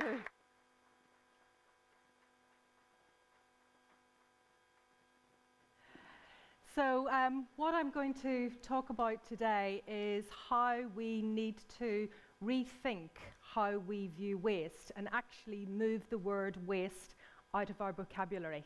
Because it's that thing about if we view it as a resource, we begin to think of it as something of value, something that we should respect and something that we should keep in use for a longer period of time. And what I'm going to do is really highlight the opportunities by thinking about our waste as a resource, how that has an economic, a social, and an environmental benefit, and how we have organisations in Northern Ireland who are already taking innovative action to rethink waste and the activity that they're doing on it, and what are some of the things that will help engender developing the resource revolution within Northern Ireland. So on that, from an environmental aspect in how we can value our waste better, talking about the Minister, you know, in terms of our single-use plastics, over 4 million goes into landfill or is viewed as waste every week within Northern Ireland. We have a challenge in relation to dwindling natural resources. So if we reuse the resources that we already have in a more effective manner, then that creates an opportunity for us as well as protecting our biodiversity and not continuing to extract virgin materials across the world. In Northern Ireland, because of the littering that's created through our disposal of our single-use products or other materials, you know, that creates challenges with regard to our land, our rivers and our waters, and therefore if we reduce down our waste, all of the positive impacts that will have on that. And then, you know, a link that people haven't made but actually has been made more and more and has been discussed here today, the Circularity Gap report highlighted that the world is 8.6% circular. In that report, they also highlighted that if we doubled our circularity, we could reduce our global emissions by up to 40%. So there is a direct link between consumption and resource, how we use that more effectively, and we have a positive impact on our environment as well. In terms of social value, we can create jobs by transitioning to a circular economy. A report done by the Green Alliance highlighted that by 2035, if we transitioned, there'd be 450,000 extra jobs within the UK. In terms of social value as well, health. At the start of the pandemic, there was difficulty in getting PPE because you're reliant on a factory and getting into production lead time, which is 6 weeks in terms of transport on the other side of the world. During the pandemic, in terms of Community Resources Network Ireland, 3 of their members took material that would have been disposed of and actually made them into face masks. So they were then, you know, ensuring that their communities from a health perspective were protected.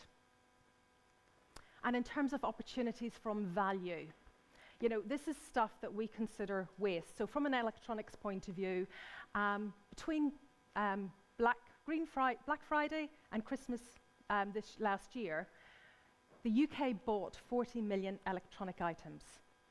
It then had about 10% of that was disposed, with 2 million ending up in our recycling centres, which was potentially either going to be shredded and landfilled.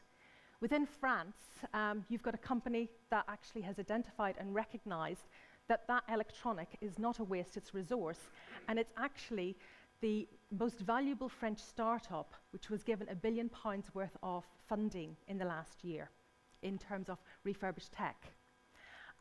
RAP has done a piece of work that's highlighted that, you know, if we embrace the circular economy within the UK, it's a £75 billion industry. And again, you know, you've got investment companies across Europe now who are recognising there's an economic value and supporting and looking at their pension funds to say, you know, what's the future? Where should we be spending our money? So Polestar is providing £100 million worth of investment for 30 companies across Europe. And there's also an economic aspect in terms of we're dealing with price hikes. Because we're dealing with our resources in the way that we should, then the virgin materials are becoming scarcer, they're becoming more expensive, and that has an economic impact on us. So I'm going to just briefly talk about some of our members and what they're doing, because we do have videos of our members actually speaking for themselves, which can actually highlight much better than I can in terms of the activity they're doing. But just to sort of say, in terms of Fair Share last year redistributed 800 tonnes of food that would otherwise have gone to waste. And from a social perspective, they supported over 20,000 vulnerable people within Northern Ireland by providing food to them. Tools for Solidarity are an organisation that takes sewing machines and hand tools, they repair them, and then they supply them to artisans in sub-Saharan Africa. So what they're doing is, one, environmentally, they're ensuring that product doesn't go to waste. Two, they're providing an economic opportunity for the organisations who receive these sewing machines. And the other great thing about this organisation as well is that when refugees and asylum seekers come into Northern Ireland, they work with them and provide them with some skills by bringing them into their centre. They also have an outreach programme, and last year they went out and talked to 400 young people and educated them about the opportunities in relation to the environment and what they were doing. Cloughmills Community Action Team, Declan Donnelly, he talks about the fact, that circular economy is too highfalutin language, and actually what he's doing is he's recirculating product within his community for the good of his community. And some of the things that they're doing is they have a community fridge.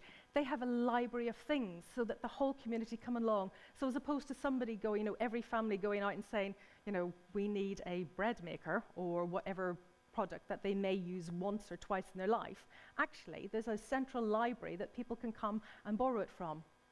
And the other thing they've recently started is a community bikes. So they have bikes that are for the use of the community, and what they do is it's not just about having the bike there for the community, they're also maintenance courses. They're also doing hike and bike, so they're getting the community to come out and do community activity together.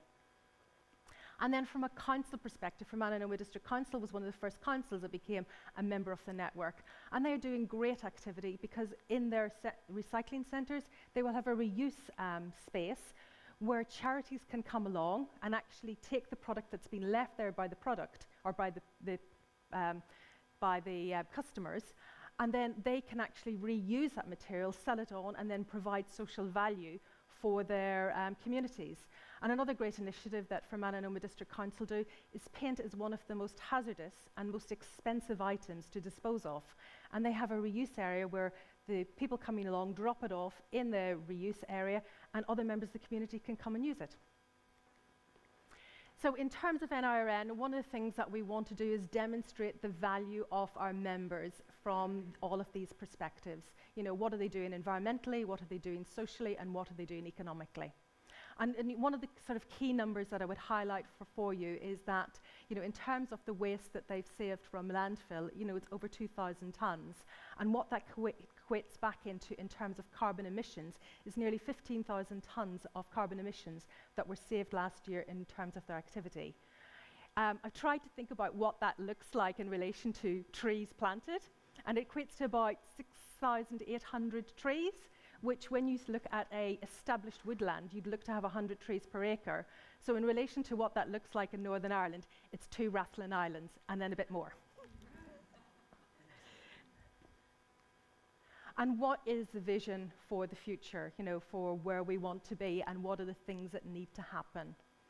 So we want to have focus and direction from a national and a local government level, and that's part of the reason why in terms of today, the speakers that we have, it is about having representatives from the Department of Economy and from DERA, highlighting the work that they're already doing in this area and their plans for the future. And it's also about, it's one about how we deal with our waste, but actually we have to take a step back and say, we're producing all of this stuff in the first place, so how do we then begin to inhibit and put a stop to that, or slow down that new material coming in? Let's look at targets. We have targets for recycling, but we know from an environmental and an economic perspective that actually there is more value in encouraging people up that waste hierarchy and doing work in reuse and repair. So can we look at having targets for that? We have great organizations, and I'm really proud that I'm here representing those organizations today who are taking innovative measures in this space. So what can we do to ensure that the funding and support is there for those organisations to grow and do more great stuff? But also, how do we encourage new entrants into the market and the funding and the support that to be there for them? And other visions, I mean, we already are doing work on a collaborative basis because our organisation was built out of the work that was done by the Community Resources Network Ireland. We have those contacts with all the members there, and we've already been doing joint project work. So, you know, Cloughmill's Community Action Team and a member in CRNI on Moher, they received funding from an All-Ireland fund to develop those links further. I have a new member who came on a couple of weeks ago, hands at the talk, based in Dungiven. I've connected them to a deaf organisation in Cork. So, you know, we're already starting those conversations and the learnings that can be made from each other. And you know, one of the things that would be, you know, in terms of, you know, what is our vision for the future? You know, at the moment we've got, you know, a tool library in Belfast. We've got repair cafes that are coming up across Northern Ireland. We've got one just opening now in this area, Repair Cafe Foyle. But how can we encourage a network across all of Northern Ireland on that? And a key aspect as well, all of this, is that we need to ensure the skills are there to ensure that, you know, if people want to be able to have an item reused or repair, that they have the accessibility of somebody who's able to do that work for them. And another aspect as well, which is really key, is that, you know, you talked earlier about 3 billion in terms of the national, the Conor Murphy and the finance department, and 3 billion in terms of the spend of the national, our Northern Ireland executive that they make in public procurement. But actually, in local authorities, their annual budget for 2021 was 175 million. So if you start to look at your budget and sort of question, you know, how much is being spent on new stuff, is we have the opportunity of looking at reuse and repair items before. And a key thing I would say about funding as well is that in terms of funding applications that come out there, it's not just that we're looking for funding, but also when a fund comes out, normally the fund asks for 3 quotes for the same item and for new items.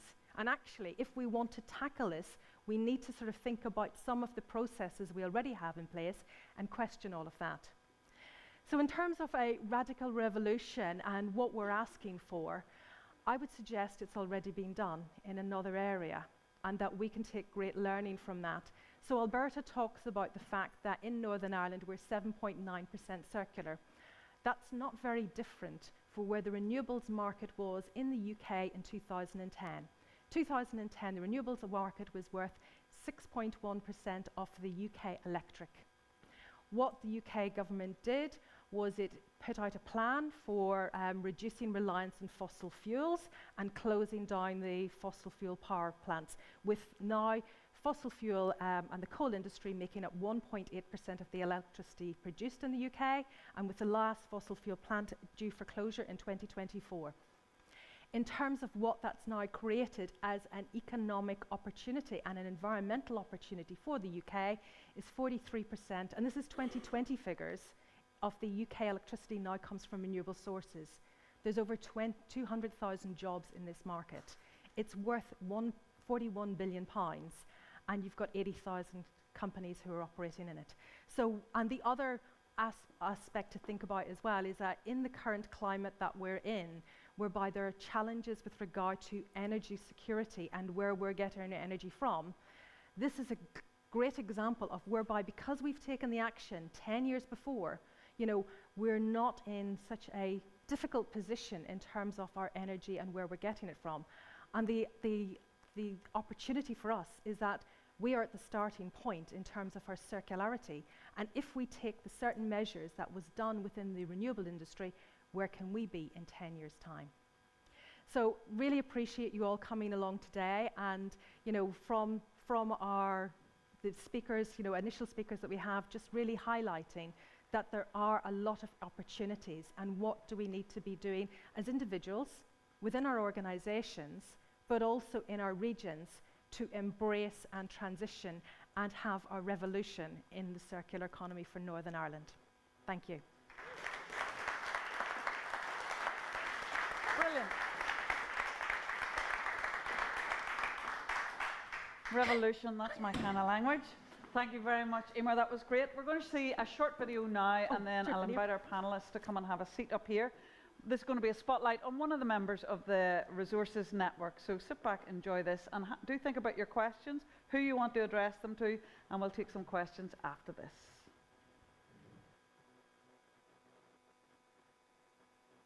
You don't know what you're going to pick up. As the old saying goes, somebody's junk's somebody else's treasure.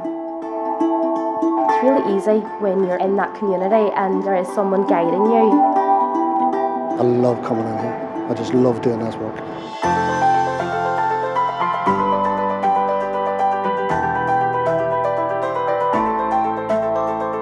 The journey today is very much how we turn something which was basically deemed as waste, pure landfill, into something that is of tangible value. The council want to promote recycling to try and keep as many goods in use for as long as possible, and places like our household recycling centres are a really good way of doing that. It reduces costs and has a really positive impact for the environment, and I think it has other benefits as well, and those are social benefits. But every 2 or 3 weeks I empty that container there and some very, very good furniture, and as you see yourself, very sellable. I've got these 5 bags. Now out of these 5 bags we'll get at least 4 good ones, 4 that we can make money out of. They lot up a crumb and it'll bring them back like new again. You get something in here that somebody has thrown on a skip. Our boys go to the council and bring it here, and I'm looking at it and I'm going to get you better. I reuse parts of old bikes. If we had to buy parts for these here, the bikes wouldn't be affordable for the people on the street. All it takes on these bikes is a couple of hours work and it looks like new again. Being a city mission, we're very engaged in social projects which help those in the community who are suffering perhaps in poverty or some form of inequality or injustice. We fund a lot of that from the surpluses generated by social economy business. So we're taking donated goods or goods which have been retrieved from civic amenity sites, and we are reusing those in one of 2 ways to help people. Either we're actually giving the furniture to somebody who needs furniture, or we can put those goods into the shops, resell them and take the surplus, so we actually then have finances to do the social work that we're doing. It's saving stuff from landfill, it's bringing something back into a reuse, and it's also giving our customer base a competitively priced item. I personally have been in a position where I worked 2 full-time jobs and lived in poverty. So I've lived it. So when people tell me they're in poverty, I understand. You know, when you're helping somebody who you know is genuinely down on their luck and they walk out the door saying, I bought myself a new sofa, there's no feeling like it. The services which we offer help roughly 1,000 people a week. And in terms of the finance to fund that, around 1/3 of it comes from our social economy businesses. The food is excellent. The laugh, the banter between everybody. I've met wonderful people from all walks of life. The actual building itself is a very welcoming building. There's a lot happening. It feels like a really good community centre. Whatever it is we can do to help get into this community and offer services which improve their lives and reduce inequality, that's what we are about.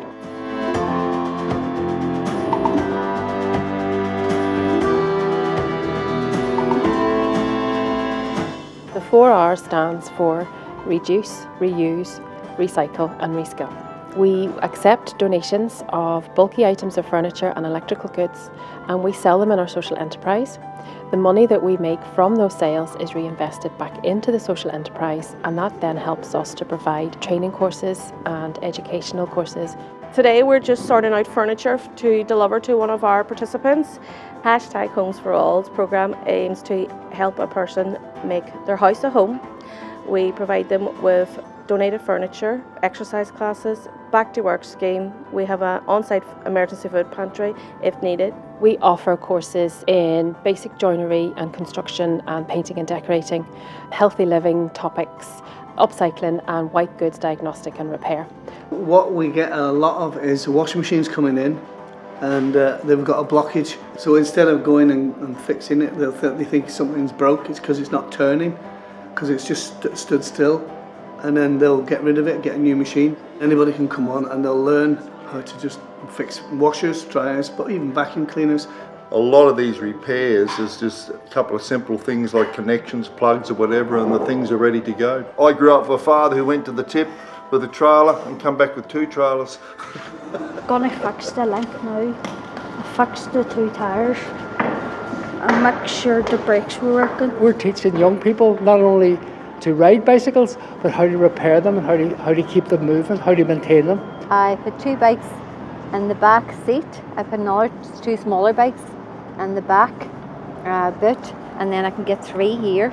We take them then to the bike hub at the Zero Waste Hub on Spencer Road. That's where we do the bike maintenance and bike repair.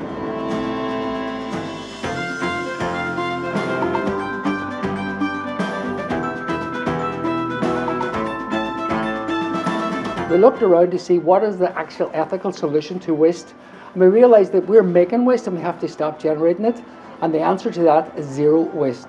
The first ever disposable nappy used has not composted in landfill, and that's crazy. A parent can hire out the cloth nappy kit. They get peer-to-peer support along the way if they need any tips on fitting the nappy, washing the nappy. You know, we've created a community in Derry and Strabane District Council area. You can pop in and you can see the nappies, you can see what you might like to use. It can be daunting, but it is easy when you're doing it. Going forward, especially with the green economy and recycling and the environment, collaboration is important to get the word out to recycle, reuse, reduce and reskill our local community.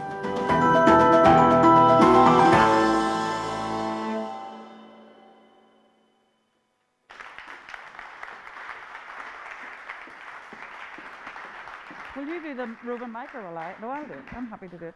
Great stuff. That was fantastic. Let me take my mask off. I'd like to ask our panellists who've been speaking earlier, Connor, Rachel, Alberta, and of course Emer, have a seat. Have you got some questions, Rosalind? I'll come to you in a minute. You've got some? Okay. Well, just do a simple show of hands. If anybody, I'll come and bring you a microphone. Never worry, I'll do all the work. Don't worry about me. Okay. Do you want to say who you are? Thank you very much. Thank you for your really interesting presentations and overviews. My name's Chris McCartney and I'm one of the founders of the Repair Cafe Belfast. So you'll not be surprised I'm going to ask if you could tell us a bit more about how your specific work and organisation can really help to grow that culture of repair specifically, and also the repair economy. Because in our experience, there's a massive appetite among the public to get their things fixed, and it's not matched by the opportunities. And there's a lot of barriers to repair. So I'd love to hear you speak a little bit more about what you're doing in that area. Who's that for? That Emer? I want to know it from everybody, but I don't know if there's time. All right. Well, who wants to take that on? Maybe somebody from government. It would be useful. You know, we've heard a lot about what you plan. Rachel, yeah. Hi, Chris. I think that you're totally right. It is a very difficult. It's a difficult thing to get everybody on board with this. With repair, it requires, everyone to work together, particularly the manufacturers and producers. There is some legislation that is contained within the New Environment Act, which will, it will require products to be more repairable and to be more durable, and it will require producers to produce, spare parts and things like that. But I totally agree with you. More needs to be done in that area. There's more scope for behaviour change, in particular, getting people to understand that they can use their items for longer. They don't need to go out and buy a new washing machine. That was a great example in the video there. They can learn the skills themselves to fix the items that they already have. So it's definitely something that we want to do more work on. Well, we do have speakers after the break. So we've got Dr. Andy Rees from the Welsh Government, and also Michael Cook from Circular Community Scotland. Circular Community Scotland received funding last year to develop a network of repair cafes and lending libraries across Scotland. In Wales, there was, I think, the first repair cafe started in 2018 in Wales. they now have 50 repair cafes, and that was by funding and support that was given to develop them. But there is also work that we can do ourselves within the network, and last weekend, Repair Cafe Foyle have just set up, and they've gone along to work with Repair Cafe Belfast to learn what they're doing and how you engage not just the community and what you're doing and the opportunity, but also getting the relevant volunteers along who've got those skills to be able to fix and repair items. So that's part of what we can do as a network to ensure that we connect our members together to learn from each other. I think from a local government perspective as well, it's recognised that recycling centres have a lot of materials that can potentially be reused, but there are barriers in terms of regulation, waste licensing and so on. So I think those barriers need to be considered and removed and made simpler. Now there have to be protections, obvious protections, particularly around electrical goods, but I think we have to de-simplify that process and make it easier for communities to get access to items that can be reused. Speed that process up and make it more fluid. The circular economy framework, we talked about all those behavioural changes, all those sort of enablers, and those are the ones we'll be honing in on, and obviously repair is key within that, to changing those behaviours through digital, through finance, through innovation, through education, through procurement, to make that certainly one of our key enablers. Alongside that is obviously repair.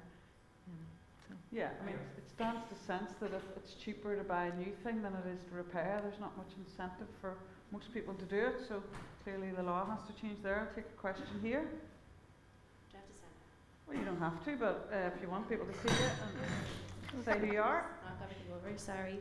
Hi guys, I'm Stephanie from Farm and Carbon, and I thought it was really reassuring that there's so much policy, but to what degree is there interconnectedness? So there was one of the 8 industries that was highlighted was food, but can you see the opportunity for circularity and climate action within farming, and how that could be across sectors? So the energy sector could rely on farming as well, how all those industries can work together. I'm glad one of you is answering that, not me. Who would like to pick up on that? Maybe Deirdre again. Yeah, I can speak to that. I think that we're now working together, collaborating a lot more, particularly over the last actually COVID has been a bit of a blessing in this sense for us, because the ability to be able to meet people from other departments so easily and not have to schedule meetings months in advance and travel halfway across the country to go and meet people. We've been able to build up relationships, particularly Deirdre and the Department for the Economy on circular economy, and I know a lot of the work that's going to be coming forward on the new Climate Change Act will require all government departments to be working together, and you mentioned energy, that would be a big one in particular. So yeah, I think that we are definitely getting there, and we are improving our collaboration, and we recognise that it is key to moving this forward. I mean, we work very, obviously, within my own department where we lead in energy, we work very closely with our energy colleagues in that group, and we're developing innovation funds together around that space, and again with Department of Agriculture as well. So there are many opportunities for us to do that, and we're more and more exploiting those. Well, I was going to say at council level, I mean, obviously that's at ground level. So in terms of our council, our climate officer works hand in hand with our energy officer, with our food sustainability people. So we see this as I said in the presentation, a joined up piece of work, and it can't be that we tackle any bit of this in isolation. So we have to look at the entire picture and then figure out what those connections are and how we make them work for everyone. So that's what we're focused on as an organisation. And we have a large rural constituency, and we're extremely mindful of the needs of that rural community, and particularly the farming community, and how we deal with these issues sensitively, but also to derive the benefits for the entire community. Okay, thank you. We can't take so many questions because I kind of want to stick to time in terms of giving everybody a chance to get a break, go to the loo, have a cup of tea, etc., etc. There's so much to fit in. Going to see if Rosalind has any questions coming through online. Can you give us one? Yeah, no, there's an interesting question on reuse, as Scotland are calling for to help prioritise reuse over recycling. So do the panel think that there'd be value in introducing reuse targets as well as recycling targets, and how can this be monitored? Yeah, that's a very interesting question. It is something that we are beginning to explore. I've had some conversations with colleagues in Ireland about this as well. Creating reuse targets creating a target is probably the easy part, but how you monitor that is the difficulty. And you know what level of monitoring you do as well. You know, there's a lot to work out there. But it is something that we're planning, but it probably is a few years away, to be honest. Can I ask a question? Yeah. Is there a kickback from commercial enterprises, you know, from producers, manufacturers? Why would they want people to repair and reuse when it's going to eat into their profits? Does there have to be a stick from government to factor in the actual cost of a product that isn't just, factor in the environment, all those costs? Isn't that something government could do? They could start to reprice what a thing, instead of a washing machine being 189 quid, it's more like 550 quid if you factor in the impact on people, environment, etc., and make a financial incentive, which seems to be one of the few things that most of us respond to.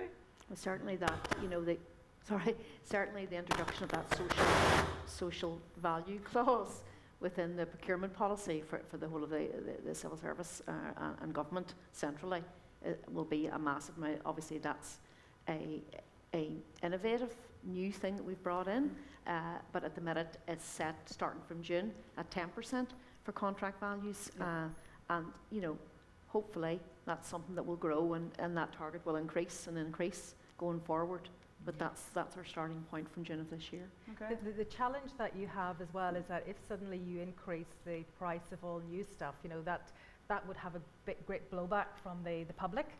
And actually what you have to do is, it's why our strapline, the first word is rethink, because we have to have that narrative and the communication going out there of highlighting to customers that yes, you're paying a low value for a new item at this moment in time because of the convenience factor. But actually what is ignored in that equation is the inconvenience in terms of the resources that have been used, and then the inconvenience in terms of those resources ending up in waste, and the fact that in Northern Ireland we spend 30 million on landfill and 16 million to extract the product to grow across the water in terms of waste. And it's actually by starting that communication and the narrative, then we can bring the customer along with us as to why we have to make these changes. And therefore it's not that we get the pushback, but actually they're acknowledging and understanding why we're doing what we're doing. I suppose just to summarise that, I think that we need to go back to the waste hierarchy, and prevention is the top of the list. So I think we need to focus more of our attention and energies on prevention and driving that message home. Again, I'm sure some of my colleagues in councils will recall this at the height of the boom back in 2007, 2008. Recycling centres were flat out with all sorts of commodities because people wanted the next one, the bigger one, the better one. So we've got to kind of decouple and get that message across that prevention is the cure to this. It's a cultural shift. I'm going to take a quick vote in the audience here. Who wants to have a break now, or who wants to have one more question? If you want a break, put up your hand. If you want one more question, put up your hand. What's going on in the heads of all the people who didn't put their hand up for either? I don't really care. I just go with the flow. Where am I anyway? We'll take one more question in the audience. Oh, give me this thing here. Is it on? This is our last question, so it better be good now. No pressure.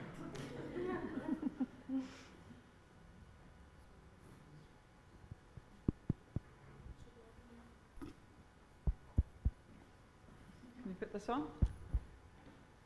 Hello, hello, hello. I don't know if it's working, but hold it right up. Hello, is it working? No? Yeah? Yeah. Hold it right up and say who you are. Hello, my name is Nuala Griffiths. Nice to meet you, Nuala. I work for Heron Brothers, a contractor in Northern Ireland, and you mentioned the Social Value Act that's coming in the start of June. Can I ask, 10% it's easy to ease the contractors in, but what support do you think that you guys will give a contractor to deliver, and will it be onerous? Because it'll be up to me to deliver it. I'm also a board member of Northern Ireland Resource Network. I can't answer that question. I'm sorry. The procurement policy, you'll be aware, Nuala, Department of Finance lead on. and I'm not aware of what particular supports that they're putting in place. I can take that away and get you an answer on that, but I actually don't know myself. Okay. All right. Well, if we're happy now, we will take a break. There's more chance for question and answers and to talk about more stuff, unless somebody has one absolutely pressing thing. We'll go now. It is about 10 to. We'll come back at 12:05. Is that okay?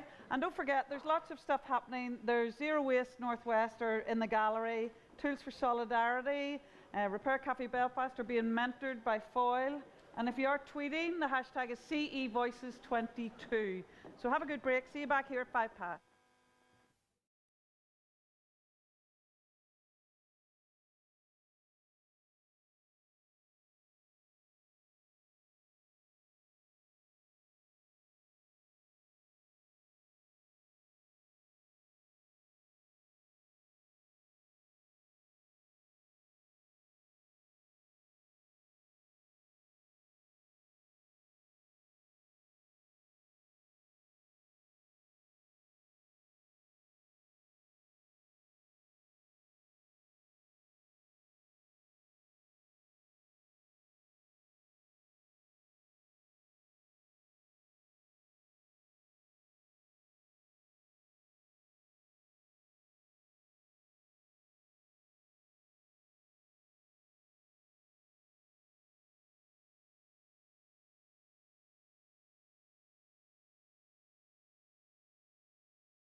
the access. Rather than scribbling copious notes, you'd be able Yeah. to access it. Stuff was real, load of good detail, loads of big global stuff, and I think it made a big, really impact. Yeah, and I just want to do that bit of, Mary was going to talk about the value of the network, so therefore that's why I wasn't going to go. And also we have our videos, so that, so. I think there's good feedback from the videos. Everybody felt they were very impassioned, and it's the ground level's really good to get the feel of what's going on in the real world. Yeah, no, lovely. Who are you? Gosh, I thought I can go down, I can have a scone now, a cup of tea, and it's like, forget that, mic'd up. Geez, poor Mary. I know. I mean, that's an important bit. Yeah, that's a bit. But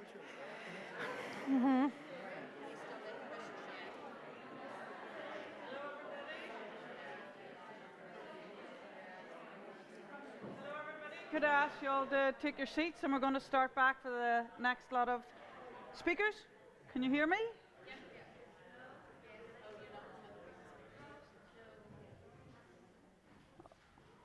Okay, could I ask everybody to take their seats? Are you coming or going? What? Are you leaving or coming back in? You go and get your bag and come back. Sure, we'll wait for you. All right. Okay, slight change of schedule. Mary Fleming was to speak next. She's from the Community Resources Network Ireland, but unfortunately she just had a bit of personal stuff to attend to back in Dublin, so she's had to leave. So Emer has kindly stepped into her shoes, and she is going to talk to us about I'm not quite sure what. So please give Emer another welcome. Emer never has enough time to cover everything. Yeah. Thank you.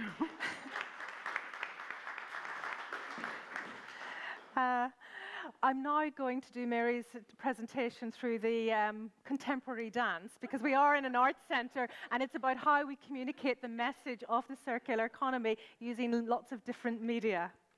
So in terms of Community Resources Network Ireland, as I said earlier, they're an organisation that is over 10 years old. They are active in Ireland in working in reuse, repair and recycling, and they are funded by the Environmental Protection Agency. I was brought on board by CNI back in the 13th of July 2020 during the height of lockdown, where the interview for the role was held with me on one side of a Zoom call and the colleague on the other in a tent, socially distancing from their mother-in-law, allegedly. So in terms of CNI, they have a breadth and wealth of experience in operating in this space, and I have been incredibly fortunate in learning from the colleagues and in relation to developing NIRN on the back of the experience that CNI have shared with ourselves. So what do CNI do? It's very similar in terms of the NIRN network.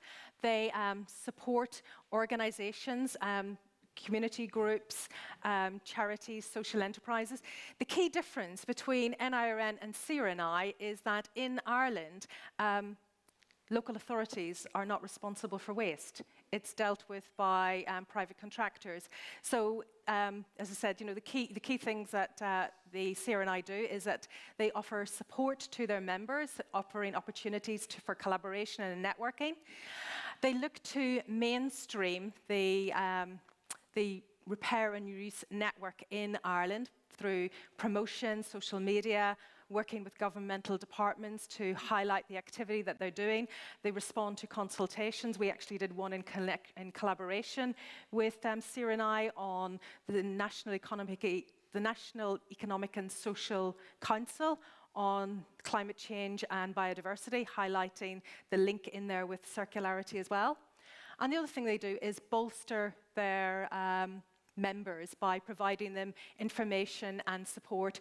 Last week they were holding an event where they had an insurance company coming along, and insurance is a key aspect with some of the members with regard to how they operate their services. By doing repair, insurance is a key aspect. So by working with insurance companies, they can then highlight this is who's out there, this is the rates that are available, and actually maybe get an improved rate for their members by going as a collaborative to them. Dun, dun, dun. Next slide. Oh, yeah. So again, it's very similar to NIRN. I mean, we are looking at how we can reduce down the amount of waste that is created globally and particularly within Ireland, and begin to review that and look at that as a resource opportunity and how we move the Ireland forward and with our members on that. Just having a problem with, do I click? Oh. And when you compare the slide to NIRN, bear in mind that we've only been going for 20 months, so they do have a lot more members within the Republic of Ireland, and a lot of organisations who are working on cycling, recycling, cloth nappy. One of the interesting collaborations that they have done with the cycling community is in Ireland, as in Northern Ireland. You've got the Cycle to Work scheme. So they work really proactively with the government to sort of say, actually, why is it always only new bikes that we look at to offer through this scheme? Is there an opportunity in terms of taking second-hand bikes that have been repaired? So there's a pilot project with some of the members that they're doing work on that. Oops. So key aspect of the network is collaboration. So it's collaborating with the members, but also collaborating with the members in terms of key stakeholders who can engage with them and support them in their services, be it governmental departments, be it funders, be it other members of the business community. They do a lot of networking, and networking is from organising events where people can meet face-to-face via Zoom, but also highlighting collaborative opportunities. An organisation is working in Galway, and actually there's a similar organisation in Cork or Dublin, and how you can bring that together. And again, in terms of networking, that's something that we have developed with NIRN, whereby we have joint networking opportunities, whereby we've brought CRNI and NIRN members together to talk about collaborative opportunities for things to do. So when the All Ireland Fund came through last year, we held a joint member meeting with both member groups to highlight this is some of the activity that we should be looking at. Tackling climate and how we as members of both organisations should be promoting the work that our organisations are doing and the impact that has on climate, and therefore why we need to be speaking more and highlighting more that we're doing. So we've held joint activity on that. And training. When you're dealing with third sector organisations, some of them can be very small organisations with limited resource, and actually one of the best ways of supporting them is highlighting to them the training opportunities. So how to use social media, Canva out there, Mirrorboard, all of these new technologies that are coming board that actually can help them and streamline them, but how to access those services. CRNI is really good at providing training and support for them on that. And research is a key part of CRNI. It's out there and looking at where the opportunities are for the future. So they've done a lot of work in terms of the feasibility study and the research that they did for Northern Ireland in helping us establish in the first place. And a key aspect is policy. I mean, there's lots of consultation documents that have been coming through recently with regard to the circular economy, how to reduce waste, climate action, and they engage their members and pull together responses on that and work closely with governmental departments to understand how policy can be shaped to support the members further. And these are some of the policy papers that they have developed over time in responses to consultations with the members of the network. And similar slide to, I actually feel I want to stand in front of this one going, we've only been going for 18 months, but this is the work that CRNI have been delivering. So in terms of the amount that they've saved from landfill last year across all of the members, impressive numbers in terms of 18,000 tonnes. And in terms of what that looks like from a carbon perspective, that's over 118,000 tonnes of carbon saved from the atmosphere. And I don't know how many forests that equates to. I'll do some back of fag packet numbers later. And some of the other work that they do is in terms of quantifying and qualifying the reuse sector for Ireland. And this is a really valuable piece of work because it really begins to draw down in terms of the what's already happening in Ireland and how impactful the members are already in this space, and therefore quantifying it so that from a governmental perspective they have these numbers to then look at what's the opportunity for the future. That was a whistle-stop tour. But hopefully it gives you, I mean, I haven't probably, explained in enough and great detail about, what Sarah and I do, but Mary said we will be sending out the slides, and hopefully we will have at a later stage an opportunity for Sarah and I themselves to come and promote further what they are doing. So thank you.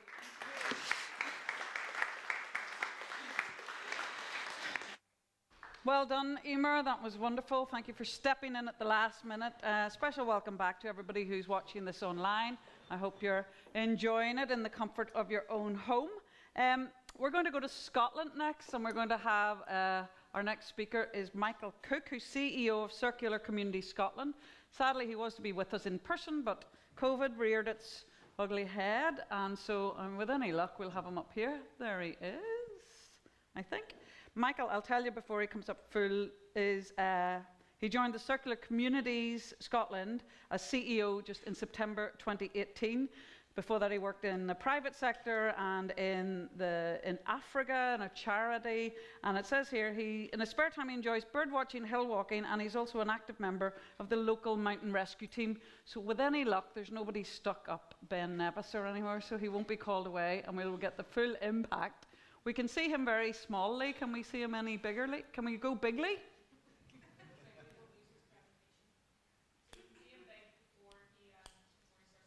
Oh, he just has to speak. Well, I can speak. Can you hear me okay? We can hear you. We can see you slightly. Okay. It might be a mercy. It might be a mercy you can only see me slightly with. Okay, well, I'll kick off and they see if they can resize me. That's great. Yes. Apologies for not being with you in person, but great to be with you virtually, and great that you're running this in a format where you can adapt so quickly when COVID struck my household. I'm here to speak to you about the work we're doing in Scotland, and rather than Scotland the Brave, I've entitled the talk Scotland the Circular. Not long ago, we were hosting COP26 in Glasgow, and obviously the eyes of the world were on Scotland and on our climate credentials, and so I thought it was a useful starting point to ask the question, how are we doing in Scotland? And this graph shows what's happened in terms of our greenhouse gas emissions since back in 2008. You can see that they've come down faster than the UK as a whole and other G20 countries. But at risk of putting a pin in that slightly, ask how we're really doing. This graph compares our carbon footprint with the territorial basis that's more commonly reported on. So that bottom line is the carbon emissions from Scotland, from within Scotland itself. And that top line is the carbon emissions on behalf of Scottish people. And I heard the three world stat, that if the whole world lived like Scotland or Ireland, we'd need 3 planet Earths, and we've only got 1 planet Earth. And that's because we buy a lot of things that are made abroad and we have them shipped or flown over, and there's carbon associated with that. And that's the truer picture of how we're doing. And on that measure, it's much closer to flat than it is to decreasing, which is a challenge. The reason is that to solve climate change, we can't just think about images like this or this in terms of energy or transport. I wonder what image comes to your mind when I say the causes of climate change, but we need to increasingly think about images like this. And of course, we're used to shopping being marketed to us as a very attractive thing. We even call it therapy sometimes. But the reality is that our carbon footprint is increasingly linked to the things, the services, the stuff that we buy and we consume. That's the 3 world stat, which SEPA champion over here. But this is a statistic from our funder, Zero Waste Scotland, that 82% of our carbon footprint in Scotland comes from the products and services that we consume, more than 4/5. And you can see there what transport and what heating accounts for. Largely, we've solved those problems by moving to renewable energies and to doing some, well, we're on the journey, aren't we, literally and metaphorically, to decarbonising our transport system. So what's left is the hard part. I'm going to skip over this quite quickly because I think this has been covered earlier in the morning, been listening to some of the other great speakers this morning, but the need to move from a linear economy with all the problems associated with that at the beginning and at the end of that linear pipe, and during, of course, in terms of carbon, we need to move away from that to the circular economy. And there are benefits, as I'm really pleased that our brother sister organisations in Northern Ireland and in the Republic are sharing on a similar model to us about benefits for the social side, benefits in terms of job creation, in terms of helping those who are poor and disadvantaged. Also on the economic side, waste is not good business at the end of the day. And wasting resources is not good for the economy. And saving waste is a way of growing the economy and creating new jobs. Think about new business models, for example, as well. And good for the environment. We talk about 4 Ps, and I'm showing these at the top: care for people, taking care of the pounds, care for planet, and that's all the environmental benefits associated with the circular economy. And we also talk about care for place as well, which is another side of social, just thinking about the death of the high street, thinking about how we can bring investment into our towns and cities, keep it local. The products we buy from overseas create jobs overseas, but there is also the possibility of reuse and repair, bringing people into the high street and creating local jobs, cutting down on the transport miles, and it's just a virtuous circle. Just to give you a bit of an example of the kind of work our members do, we were really pleased just last month that we reached the milestone of having 200 members, 200 full members. These are all organisations, charities and social enterprises in Scotland doing reuse, repair, recycling and other projects. And this is just a snapshot of some of the things they do. Things like bike reuse, things like furniture reuse, sharing libraries, repair cafes, starter pack organisations, local community fridges, all one way or another engaging with the circular economy on the one hand and their local community on the other hand. And that's just a graph showing how our membership has been growing. And I think it's fantastic you've founded a network in Northern Ireland, because I think this is one of the themes of our time, and supporting maybe new charities and social enterprises to do this work, to move into this work, or existing and long established reuse organisations, for example, to grow their impact. I think it's absolutely vital that you're doing that work in Northern Ireland, and we applaud you for that. And we want to be a friend to you over the water in any way that we can, learn from each other. These are the metrics we report, very similar to what we just saw from CRNI. Under people, how many jobs are created. We've seen a drop in the number of volunteers because of COVID, a bit of a concern there as people have stayed at home, but an increase in staff as a result of that to make up that shortfall.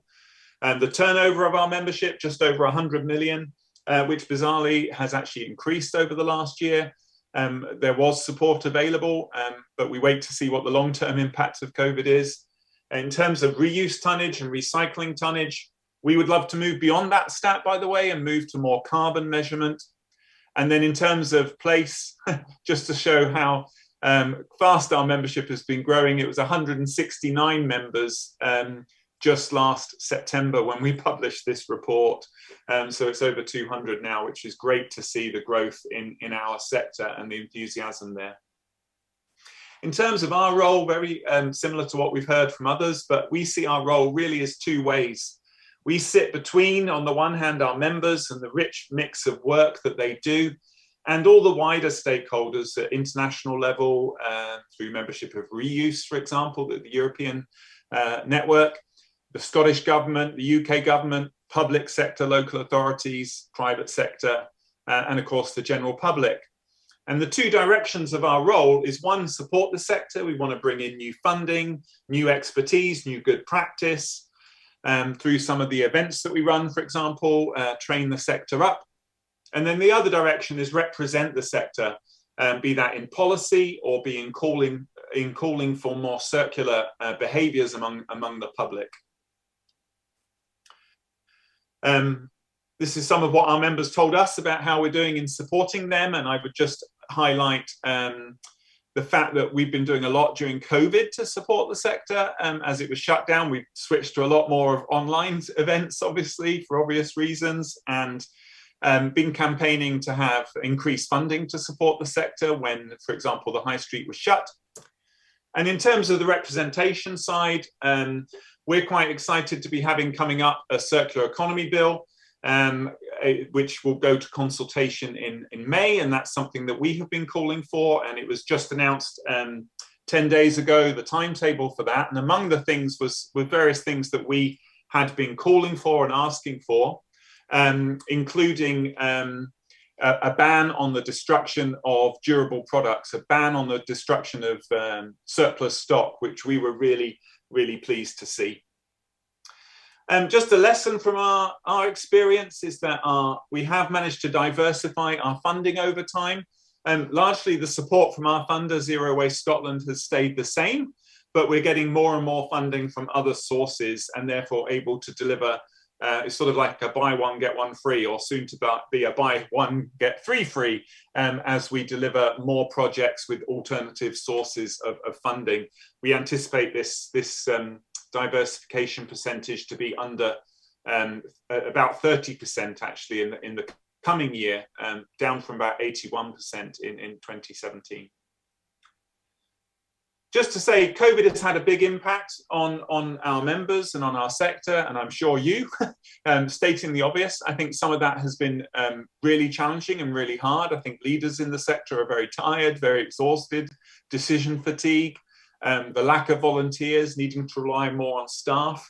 But I think on the other hand, we are seeing an awareness among the public of behaviours, more sustainable behaviours, keep it local, less consumption, more repair, more local community focus, which is to obviously commute less, for example, and maybe stay more time in our home villages, and the impacts of that for our shopping habits potentially as well. So just to say there's some good, there's some bad, there's some ugly in that, but I think we all have a role to make sure the post-COVID norm that we define is a positive one, where we keep the good and lose the bad.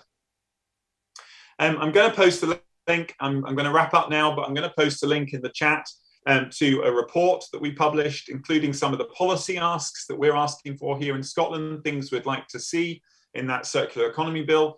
And I do hope that we can work with our colleagues in Ireland and Northern Ireland around having a common approach to what policies we're asking for, because I think we can learn from each other in that respect. Ultimately, we need to move up the waste hierarchy. We need to encourage the behaviours at the top of the waste hierarchy, not buying products, refusal, reducing consumption, reuse, repair. We need to prioritise all of those ahead of recycling, and certainly incineration and landfill. That is the obvious way forward, and we've got more progress to make on that in the years ahead if we're going to live up to the high expectations of COP26 and the words that were said. So that's it. I will post the link in the chat to this report if you want to have a look at it. My email address, I'll post that in the chat as well. I'd love to hear anyone's thoughts and comments and questions on what I've shared. And thank you for the invitation to speak. Sorry I couldn't be with you in person.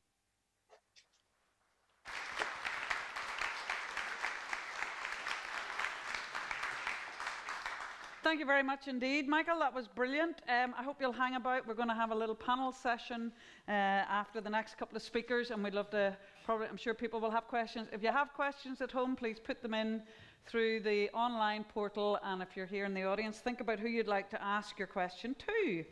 Okay, we're going now to Wales, from Scotland to Wales. We're going to welcome Dr. Andy Rees, OBE, Reese probably, not Reese. He's going to talk about beyond recycling, because Andy has been head of waste strategy at the Welsh Government for 19 years, and in 2017 he received 2 prestigious awards in recognition of Wales' success in recycling, and he was given an OBE for services to the environment and recycling in Wales in the New Year's Honours list in 2019. So we want a big communal ooh, ooh. If you're a man, you can go ooh, or a big yo, whatever tickles your fancy. I'm not sure if he's up yet. Hello, can you hear me okay? There he is. Hello. Yeah. Woo. Okay. Can you hear us, Andy? I can, yes, indeed. Does my slides look okay from your perspective? Yes, it looks lovely. Can I just say Borida Cariad? Okay, Prynhawn da, good afternoon. That's the limit of my Welsh, I'm afraid. Thank you very much for inviting me to this really important conference. I'm sorry I can't be there in person, but just pressures of work mean it's impossible. But also think of the carbon savings that I've made by not actually traveling. So it's great we can use the technology. I'm going to give you a government insight into what we're doing in respect of reuse and repair. We deliberately called our new circular economy strategy Beyond Recycling, although we are quite proud of doing fairly well on recycling. And something we said many times is we are currently 3rd in the world in terms of household waste recycling. We need to do more, and we need to do an awful lot more on reuse and repair. We are governed by the Wellbeing of Future Generations Act, which applies to Welsh Government and all public sector bodies, and we have our 7 goals. All are equally important, of course, but a prosperous Wales goal includes a requirement for a low carbon society, recognising the limits of the global environment and using resources efficiently, which is obviously where our policy area comes in. We've left the European Union, but of course we still have international obligations, not least the United Nations Sustainable Development Goals, and particularly Goal 12 on responsible consumption and production. I think this has probably been said before, but obviously in terms of consumption-based carbon emissions globally, products make up a really significant proportion of that in terms of the manufacture of those products. So around 45% or more probably of global carbon emissions are related to products. So being more resource efficient, doing more reuse, remanufacturing, etc., will help reduce those global carbon emissions. But I suspect you've heard a lot more about that earlier.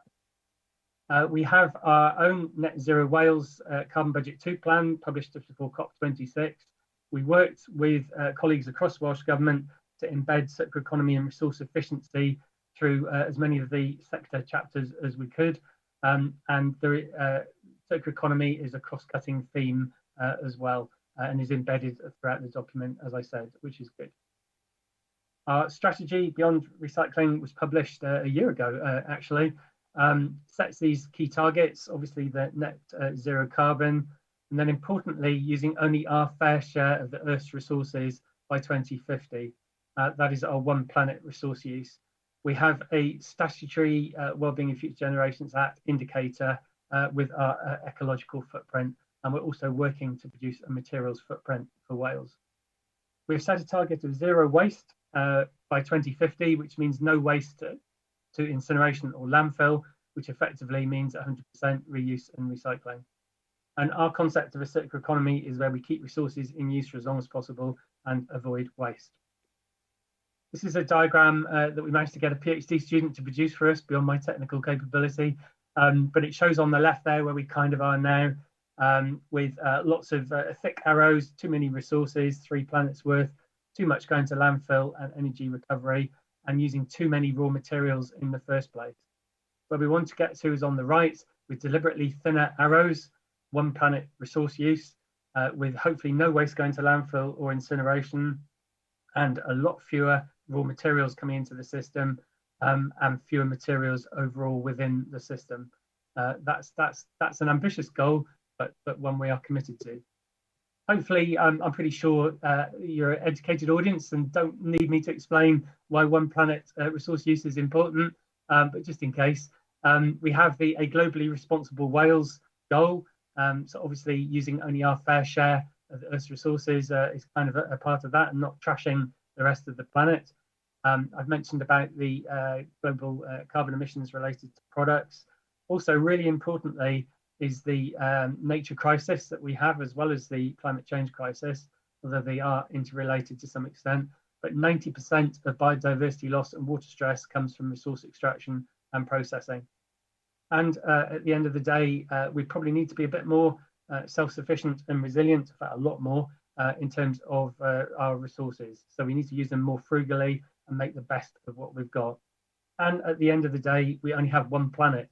It sustains us with the oxygen, water, food, and to some extent, some of the pharmaceuticals we need to actually survive. So we need to look after it.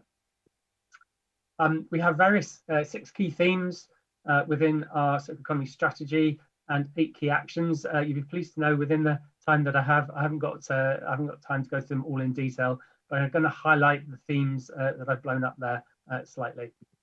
So upscaling, prevention and reuse is a big priority, from things like encouraging refill, use of glass milk bottles, for example. River Simple is a hydrogen fueled car where the car would be leased. So the Welsh Government has been supporting the development of that. I'm sat on that exact remanufactured office chair. It cost me £200 instead of £500 for a new one, but you would never know that it is not brand new. And a social enterprise, Ministry of Furniture, ex-Remploy, helped with the remanufacturing of that. Top right is a meeting I went to a few years ago where I said to the events organizer, why have you got those paper cups there? And then they took them away. And it's trying to get through that behavioural change and realisation that you need to do the right thing. Bottom right is a social enterprise based in Pontypridd that collects carpet tiles from skips or before they go into the skip, and then supplies them cleaned and reused back into offices, and also for those in material poverty or flooring poverty who can't afford decent flooring. We've supported Repair Cafe Wales. We grant fund them, and they've had support through the Landfill Disposal Tax Community Fund. Also support Benthyg Cymru Library of Things. I'm not sure how accurate that map is of the UK, so apologies if you're not properly represented on there, but showing there on the right is the detail of all of the repair cafes, both pop-ups and permanents that exist in Wales. So it's quite a good coverage, as you can see. Not quite so many people living in mid-Wales. We're more on the coast and the borders. We've also supported Refill Wales to get Wales to be a refill nation. So there's an example of some of the refill points around Wales. Alongside other activities, things like tackling NHS waste and things like mobility aids shown there in a skip, which is where they should not be. And there's been a number of projects around Wales looking to take those back and clean them and reuse them, obviously, because it makes sense.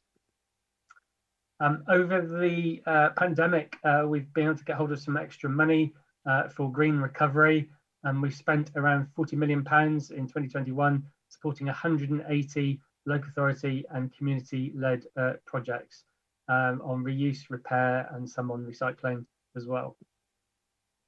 Some of the projects being supported is the Tip Treasures reuse shop in Swansea, where they have an amalgam of Repair Cafe Wales, Benthyg, and what the local authority does. Another project was the Naked Takeaway in Mould in North East Wales, which is reusable containers for takeaway food. So I think shown there are the metal tiffin containers. We funded the Remaker Space Centre in Cardiff University to support innovation with businesses and social enterprises, and also supported the online directory for the repair organisations that exist in Wales. Just some of the examples of those 180 projects that I mentioned.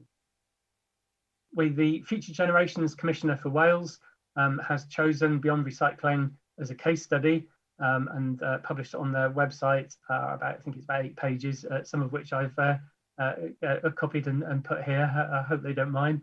For example, Benthyg Cymru Library of Things, and all of the advantages of working with communities there.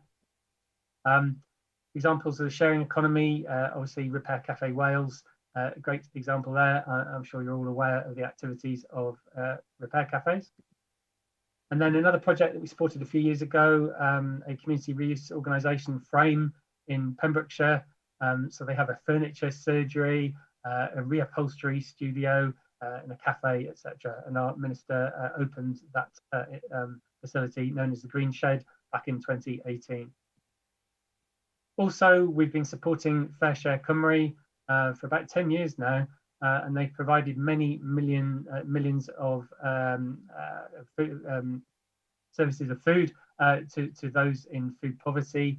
And of course, with the cost of living crisis upon us, there'll be even more need to make sure that those in food poverty are able to have the food that they need with the right dietary needs, etc.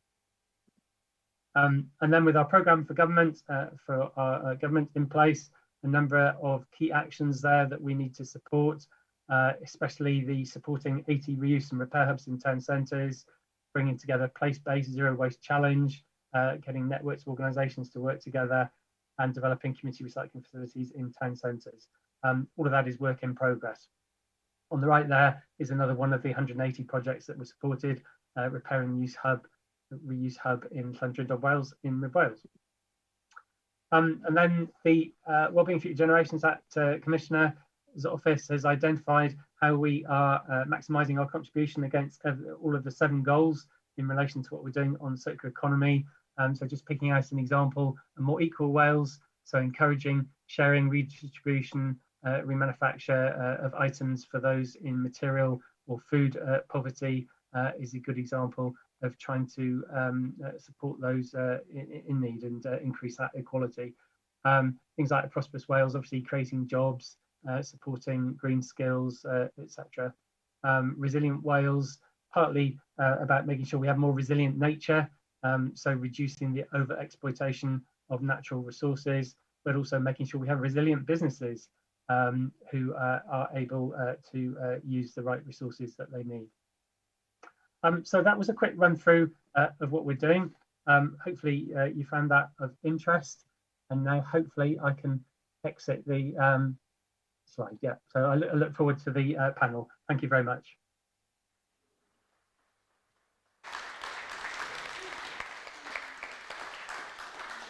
Thank you very much. Yet again, another great zip-through talk. That's fantastic. And now we're back in the room for a real-life person with us, our last speaker before the panel. Please welcome Claire Downey. She's come up from Dublin, from the Rediscovery Centre, and she's going to be talking about Dublin 2023 European Circularity Hotspot. She recently joined the Rediscovery Centre in Dublin as Policy and Research Director, and among many other things, she has a first-class engineering degree and 13 years' experience in all things waste and resources sector. So please give a warm welcome to Claire Downey.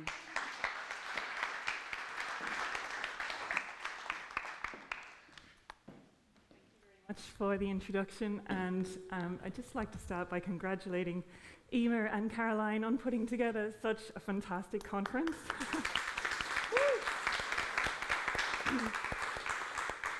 It's so exciting to hear about all of the circular economy measures that are happening right here in Derry, across Northern Ireland and beyond, and there really is a sense that the momentum is building in this area.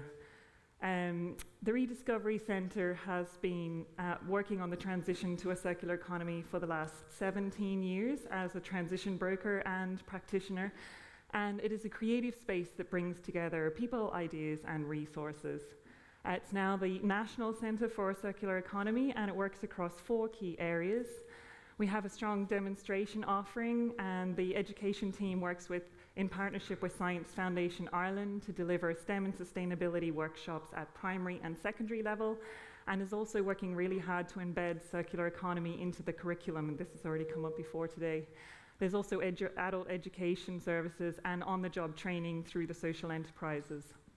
In terms of demonstration, the centre itself is housed in an old boiler house that used to provide district heating to the flats of Ballymun in North Dublin, and was transformed into this centre of excellence thanks to European Life funding and Dublin City Council. And you can see right throughout the centre examples of excellence in circular economy. So it really is a strong demonstration centre. And then within the centre itself, there are 4 social enterprises: Rediscover Fashion, Rediscover Furniture, Rediscover Bikes, and Rediscover Paint. And they act as demonstration facilities, not just providing workshops to show people about upcycling and repair, but also as examples of social enterprises that can be replicated throughout the country.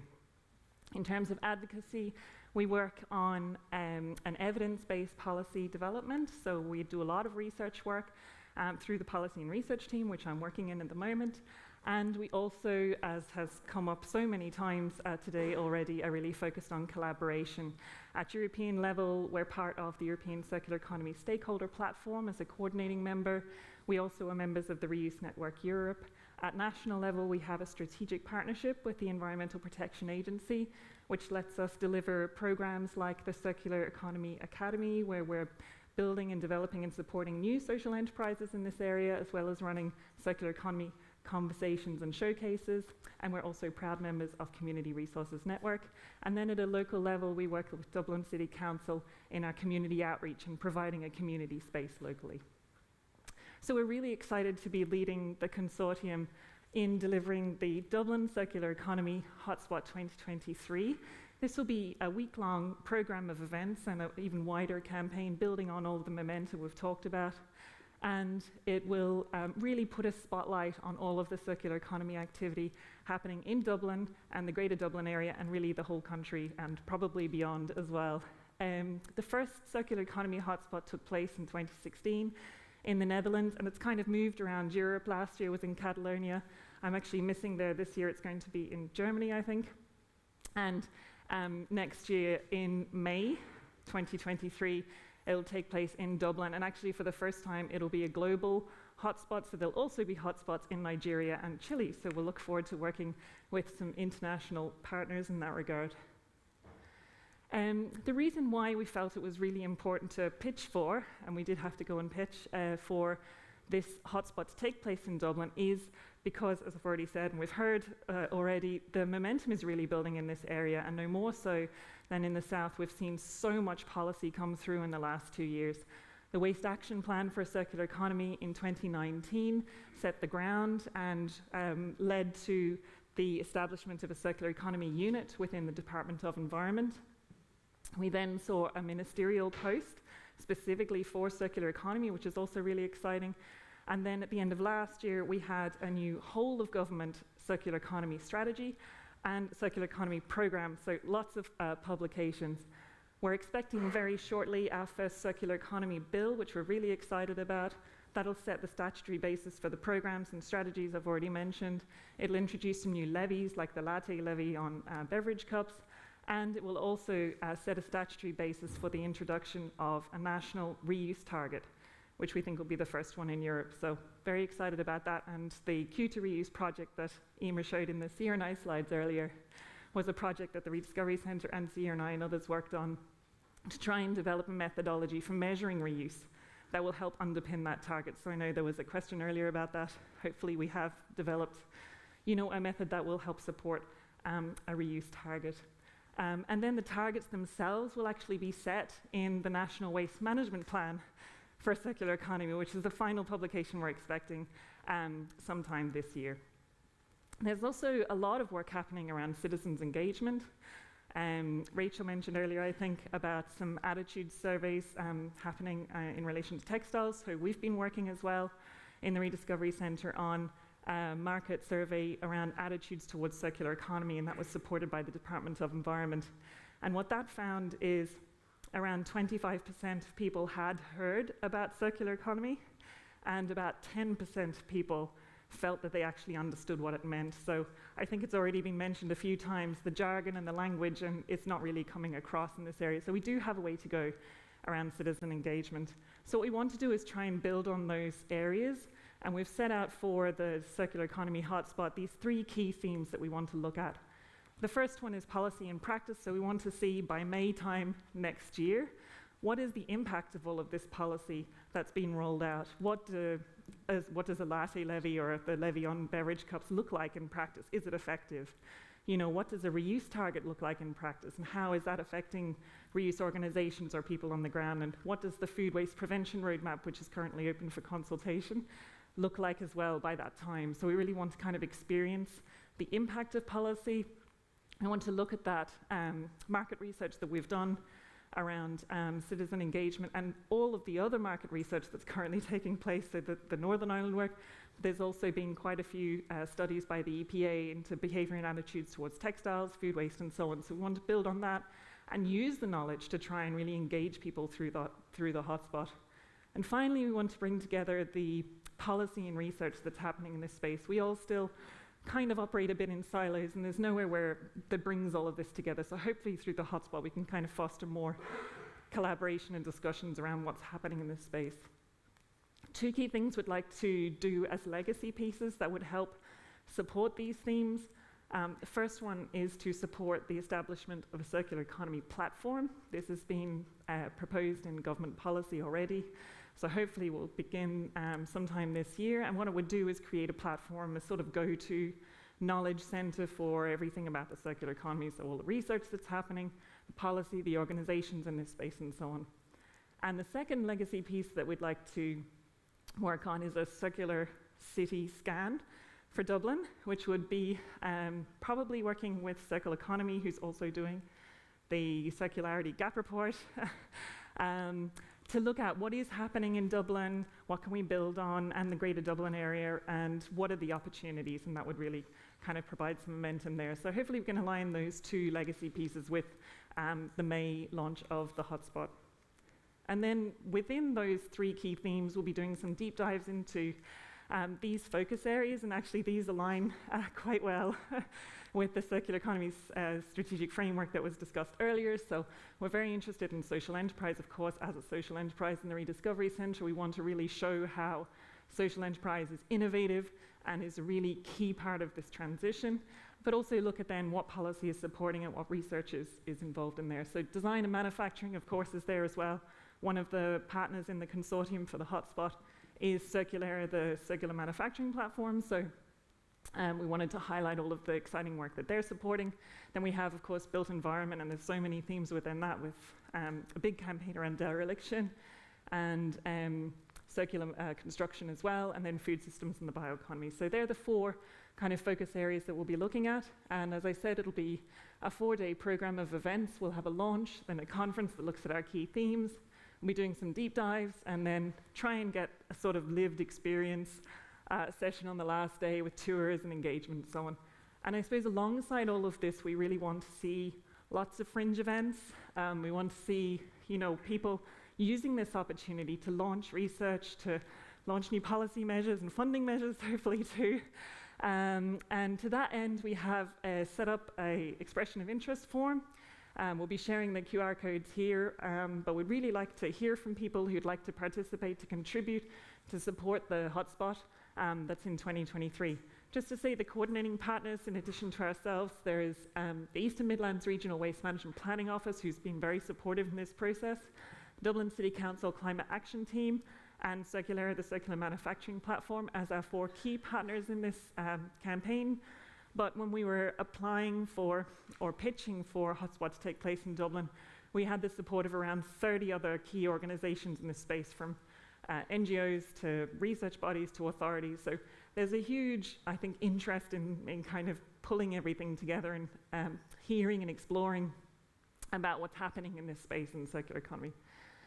So with that, I'd like to invite you to please save the date. I'll keep the middle of May aside in your diaries next year for the hotspot. Come and join us. Don't wait until May, though. Do come down and visit the centre before that in North Dublin, and we hope to see you then. Thank you. I have a video. Right, sorry. Yes, thank you very much. That's fantastic. Can I just ask you, if people want to register for interest, is it open to people who aren't in the Republic? Oh yeah, absolutely. Yeah. No, it's only for Catholics from the south. You must say the rosary before you go in. That's how old-fashioned I am. Thank you very much. We're going to, I was just thinking there when you were talking about, you know, public education, and of course the arts and comedy is a good way to get stuff across. There's an ad, but This is a snapshot of where we are in Northern Ireland. We currently have a public service ad. I don't really watch TV, but I happened to see something the other night, and it's some sort of a furry, what do you call one of those big birds, an emu or an ostrich or something? Yeah, it must be an ostrich because they stick their head in the sand. I see what they were doing there. So it's basically trying to encourage people in Northern Ireland to pick up dog poo after their dogs. And I'm thinking, really? That's where we're at in 2022? Good luck with getting them to do all the other stuff. No, I'll not sound a note of despair. I am very optimistic after listening to you all today. We're going to have another short video spotlight on some more NIRN members, and afterwards we'll have questions and answers with the panellists who've been speaking. So get your questions on the ready and enjoy this in the next few minutes.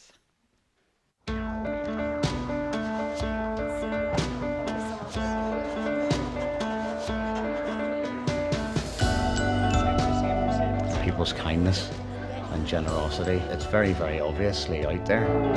If you can't get it repaired anywhere else and these people have the skills, then it's marvellous. Bit of a change from building ships, isn't it, John?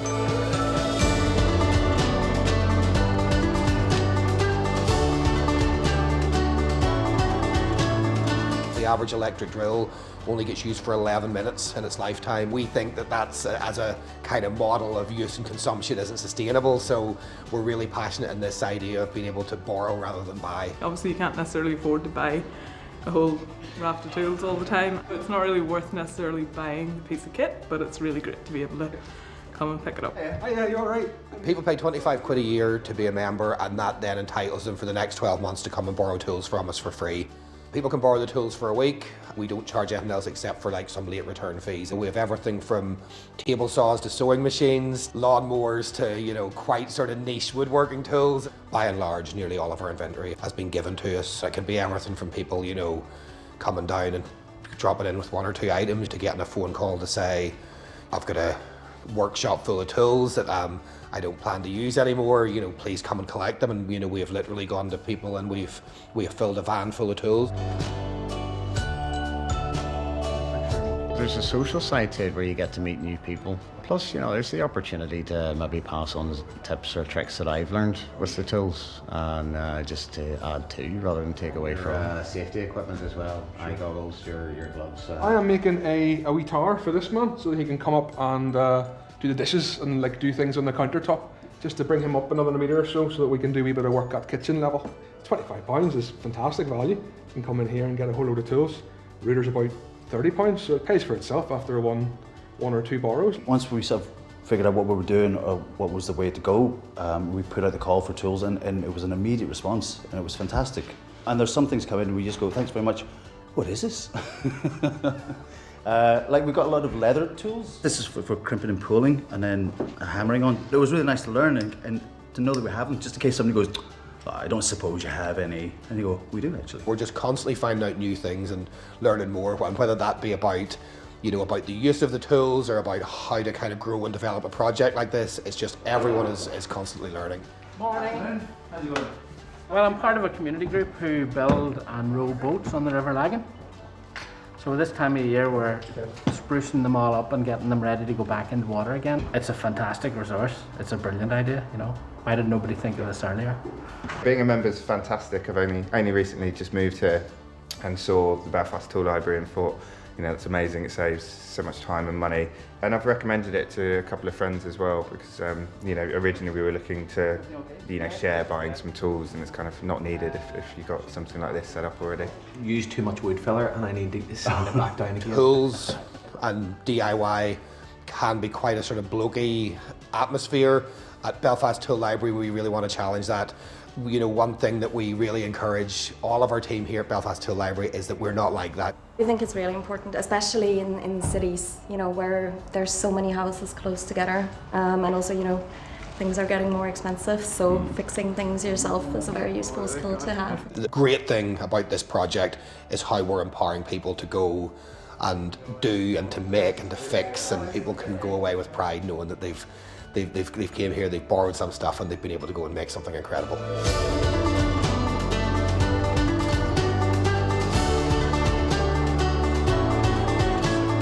A Repair Cafe is a pop-up community event where people who've got broken things can bring them along, and we've got a great team of skilled volunteers who can help them fix their broken stuff. John and I are both leaving school, going to work in shipbuilding in a place called Harlan Wolff.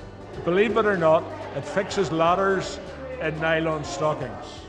So that's your sewing needle. It didn't start properly and the light switch was broken. Because I can watch him doing it and he explains things, I will now be able to fix the next one myself. It's good fun. We meet nice ladies like this.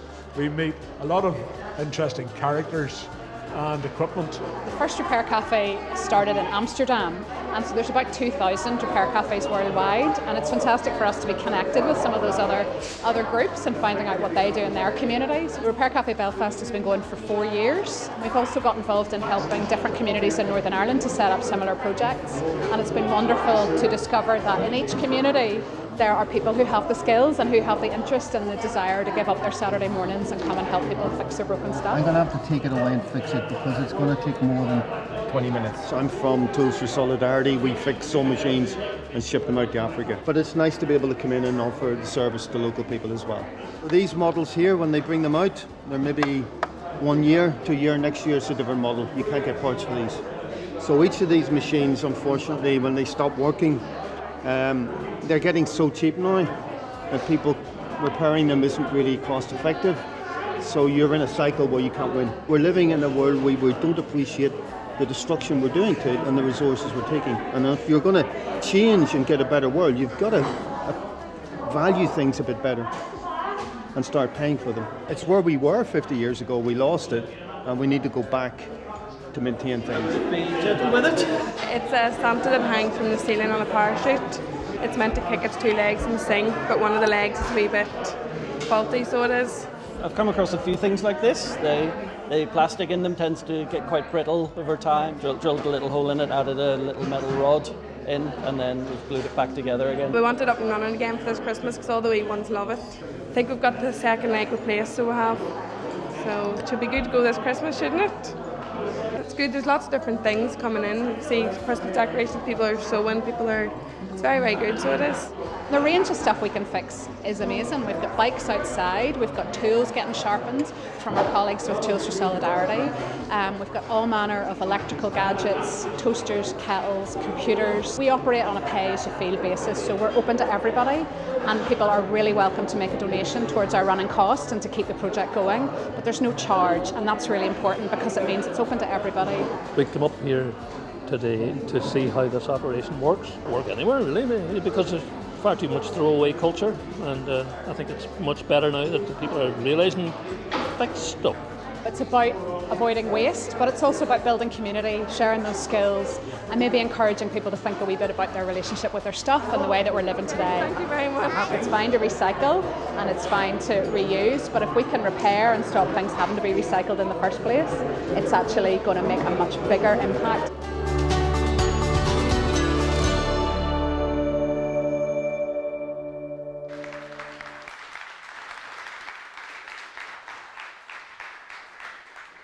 That was wonderful. I wanted to see Santa's wee legs going a dinger at the end. I just felt a bit cheated by that.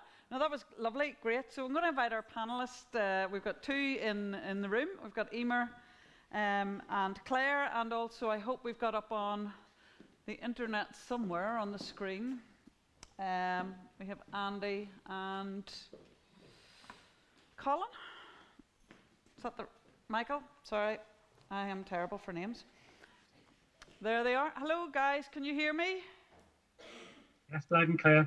Yeah, we can hear you. Sorry, Michael, I got your name wrong. Okay, so we have time, I think, for quite a few questions. Is there anybody in the room who has a burning question they'd like to ask? And okay, put this mic on. This is Neil from the Tool Library, star of the screen. You're probably just asking if anybody wants an autograph, are you? Thanks, Nuala. I guess my question, it's mainly for Michael and Andy. It's really encouraging to see the support from government there's been to develop networks of libraries of things, tool libraries, repair cafes in your respective nations. I guess my question is, what advice can you give to the people here today? You know, both our civil servants and public sector employees are here, but also grassroots workers like myself. What advice can you give us here in Northern Ireland to start moving along a similar route to really encourage, you know, a more widespread rollout of really beneficial projects like this. Okay, who would like to answer that? I'll give a go quick initially. I think you need to make the overall sort of business case to government that they should provide funding. Obviously, speaking on behalf of all governments, funding is tight and there's always competition. But certainly within what we always have to do is make the case against our programme for government and all of the other strategies and plans and goals, and say, we need a funding scheme to help deliver not just the circular economy strategy, but also to help deliver these wider government goals. And then, if a grant scheme is set up to support community reuse and repair, etc., any project bidding in has to equally be knowledgeable in relation to what the government drivers are and demonstrate how it will make a meaningful contribution against those government goals. So carbon is an obvious one, but it might be job creation or supporting those disadvantaged people, trying to get a more equal society, etc. So it's working out what is making government tick and making sure that you frame your bid appropriately so that it can be seen to achieve multiple benefits and multiple government goals. Okay. Yeah, I would strongly echo all of that, really. I don't disagree with anything that's been said by Andy there. And kudos, by the way, Andy, to your Welsh recycling performance. We got some way to catch you up. I think ask would be the first piece of advice. I think start a conversation with potential funders, be that government or be that grant bodies as well. I think they could both be interested in this. I think secondly, be clear. It's been really heartening to hear so many of the speakers today, the theme coming up over and over again about the social and environmental and potentially economic benefits of some of these circular behaviours. We certainly felt that sharing and repair had the potential to be faster in terms of behaviour change than other behaviours that we've been pushing for, and had the potential to be more visible and therefore introduce other circular behaviours like reuse as well. So that was part of why we argued for the funding. I think talk about what's needed, talk about the change you want to see, share the vision. So I think key to us getting the funding here in Scotland was evidence that me and others gave at the Scottish Climate Assembly, the Citizens' Assembly, and they latched on to the need for funding for share and repair organisations from that, and then the funding followed. And then the challenge, I would say, to the policymakers in the virtual and literal room. Joe Biden, before he was president of the United States, when he was vice president, he had a quote that says, "Don't tell me about your vision, show me your budget, and I'll tell you what your vision is." And I like the sort of boldness of that.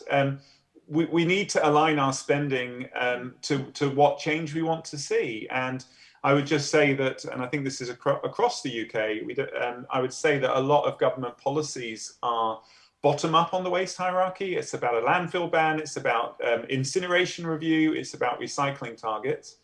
And we need to increasingly, over the next 10 years, I would say, shift to be about reuse and about reduction behaviours. We need to make that change over the next 10 years that we did for recycling over the last 30 or 40, and we need to make it quicker. So I would say funding needs to go higher up the waste hierarchy, about encouraging what we want to see and not just discouraging what we don't want to see. And I think that would be, I would say, I'd love to see government budgets across the UK and beyond aligning with that vision, because I think that would deliver the change we need, particularly in terms of user behaviour change. Okay, thank you very much. Well, we've just got one person down the back, had her hand up there for a while. Come to you if you want to say your name and ask your question. Thanks. My name's Maeve O'Neill. I'm a member of Zero Waste Northwest, but also a councillor with People Before Profit on Derry and Strabane District Council. So thanks to all the speakers today. You have been absolutely excellent and inspiring.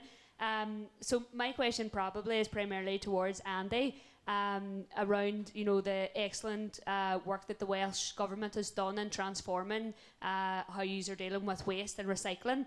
And it's just about the challenges that yous might have faced along the way, because, we're finding here, we have two, in our local council, two conflicting reports about how the best way is to separate waste. One that says quality recycle it is the way to go, the other to say quality recycle it is not the way to go. And there's vested interests in waste management, and there's a lot of money at stake here. And you said in your presentation that you are against incineration. I think that's excellent, and I think I would entirely agree with that. But there is still vested interest, and incineration is still on the cards here in the north. And just one last thing that you had said, Andy, that struck a chord with me around the consumption-based carbon emissions. It was 90% of biodiversity loss and water stress come from resource extraction and processing.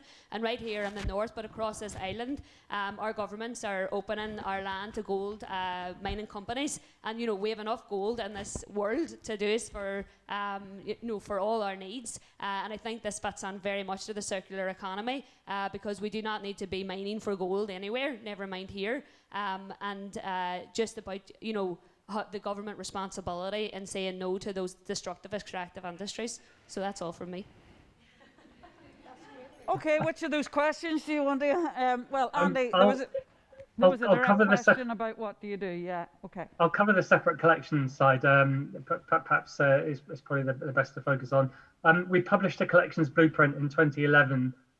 That's not mandatory, but showed what we think is the best system for local authorities, drawing upon best practice and lots of evidence.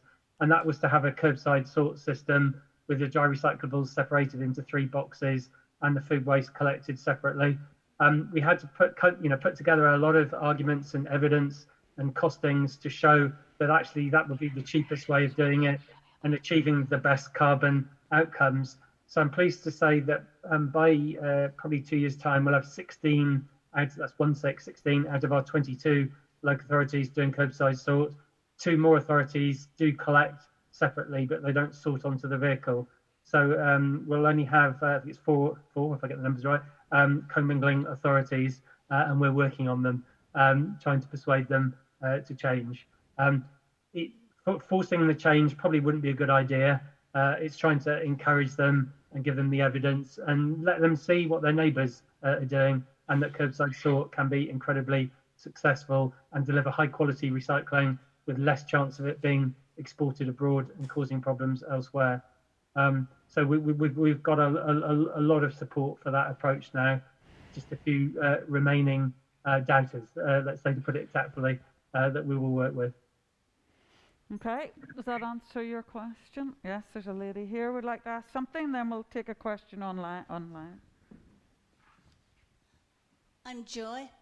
I'm afraid I come from a limited group of people. So you need to hold your microphone. So if any of you, and I know there will be more of you in the audience who can't hear, so I've just put up my courage to come today, knowing that I would hear very little, but maybe I'd get a chance to say something. I am at the moment hearing how. Is the mic okay? Yeah. You just need to speak into the microphone. Yeah. Have you got a question for one of the speakers? Yes. Okay. Yeah. It's distracted me now. I am at the moment, I thought it'd be useful and help people to understand the recycling symbols. It's a word that's bandied round. Must recycle, must recycle. Have you tried it? Really tried it? You're baking, kids are annoying you, you empty a packet, can I throw it away? And you haven't got time to scan the packet, and by the time you've finished, it's too late anyway. Somebody's had it or the dog's eaten it. So I have done some research on the TV, on the YouTube, and there are so many recycling symbols. And nobody understands them all. The people I've tested, they haven't got a clue. And I believe that a lot of stuff that goes for recycling actually contaminates the lorry load of stuff that it goes in with. So this seems to me absolutely crazy. You're saying recycle, recycle, oh, just chuck it in. So what's the answer to this? How can we actually make recycling sensible and workable? Great question. Would one of the panelists, well, I just got to see if there's anybody in the room. Would you, in Dublin, have you managed to crack this? Claire? I was probably going to talk a bit more about how we probably need to remove the packaging in the first place. Yes, absolutely, we need recycling to be there, especially now when the system is not really designed well to remove packaging. But there are great examples and more examples of refill stations, and I know the Useless store here, right here in Derry, you can buy groceries without packaging. And just there was a really interesting report done by RAP very recently on the impact of packaging on food waste as well. And a lot of the thinking had been that packaging helps protect food from spoiling. And this study found that actually packaging is often used to bulk products, and that people end up buying too much food, and that is wasted. And the figures around the potential for food waste prevention by removing packaging were really astonishing. And yet, at the moment, things are not priced that way. And you know, so I suppose there's lots of good research and good work happening, and hopefully lots of new initiatives happening around trying to just take the packaging away in the first place. Okay, yes, I can see that that's a good idea, but where we're at the moment, as you're saying, I had the same experience of having some veg pots at a government-run event last couple of weeks ago. We got our dessert in these little plastic veg pots, and it says, I am compostable. And I was eating the grapes in the house, and I looked to see, and I wasn't quite sure whether I put it in the compost bin or in the recycling bin. And then I Googled it, and it said, this is not capable of being recycled in a domestic setting. It has to be heated up to such a temperature, and the best thing you can do is put it into landfill. So that probably gets people thinking, oh great, I'm doing something for the environment, and then they end up you're not. It probably would have been better just to, you know, go to McDonald's or something. Not that I advocate that ever. But Andy, you were putting your hand up there, you were busting to get in about the signs. Simplify our signs. Have you got it down to 3 symbols? Keep it, buck it out, use it again? Hopefully it'll come down to 2 symbols in the future under the Extended Producer Responsibility Scheme for packaging. And that will mandate labelling, and it will probably say something like recyclable or not recyclable. So be absolutely clear. If packaging is labelled as not recyclable, there will be a higher modulated fee that the producer will have to pay. They'll either pass that fee onto the consumer, who may then decide not to buy the more expensive item, or they'll redesign their packaging. And just to re-echo what was just said, of course, refill and not having so much packaging in the first place would be the real solution. I have a zero waste shop in close to where I live, and I produce far less plastic packaging now, for example, because I use that reuse shop or refill shop all of the time. So you're right. Let's go higher up the hierarchy.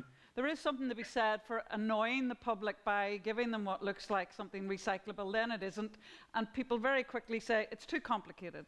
Yeah. So are we at the point where we might be at a jumping off point to get to the either or, recycle or not, and make the suppliers pay for it? Yeah, hopefully within the next 2 or 3 years. Watch this space.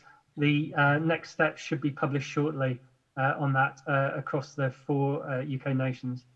Okay, well that's clarity may be coming soon. I'm going to see if we've got a question from anybody online with Rosalind. Yeah, so Emer and Claire both talked about how circular economy can be like highly technical. Some people don't understand what it is or what it means. So this person, for a lot of people in this room, it's a buzzword that they're familiar with, but someone wants to know how long you think it'll be before this behaviour and circular economy becomes mainstream into civil society. One of the things I think that will help in terms of making it mainstream is within the Republic of Ireland, they've introduced legislation. It's going through the Dáil, And you also have a minister who has a title circular economy within their portfolio.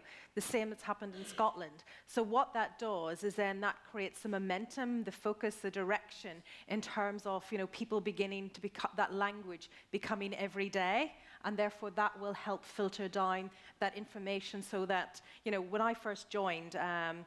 Sarah and I, nearly 2 years ago, and I was looking at a piece of report that said, in terms of the business community within Ireland at that time, there was about 50% that understood what circular economy meant. I'd say if you went back to Ireland now, when you looked at the publications, the media over this last 6 months, particularly because you have the implementation of this bill, then that should be up at 90%. And it'd be good to see, if there's been further studies done by Enterprise Ireland or the IDA to view that. So I would say that, by having legislation and it part of a minister's portfolio, that will help drive that awareness. Yeah, and do you want? Absolutely agree. The more we talk about it in media, and I think as well, the more we see examples of it in our everyday lives, that we need this to become a lot more accessible and affordable as well. Then it'll become, easier for people to see what does circular economy mean in practice. Yeah. And we've seen, I suppose, just when we were talking to the market research group who did that piece of work I mentioned, we were saying, well, what else have you seen that had such a low level of kind of understanding and knowledge, and that kind of became into popular? Yeah. And they mentioned two things. I suppose the term sustainability absolutely is quite a lot more widespread now than it ever used to be.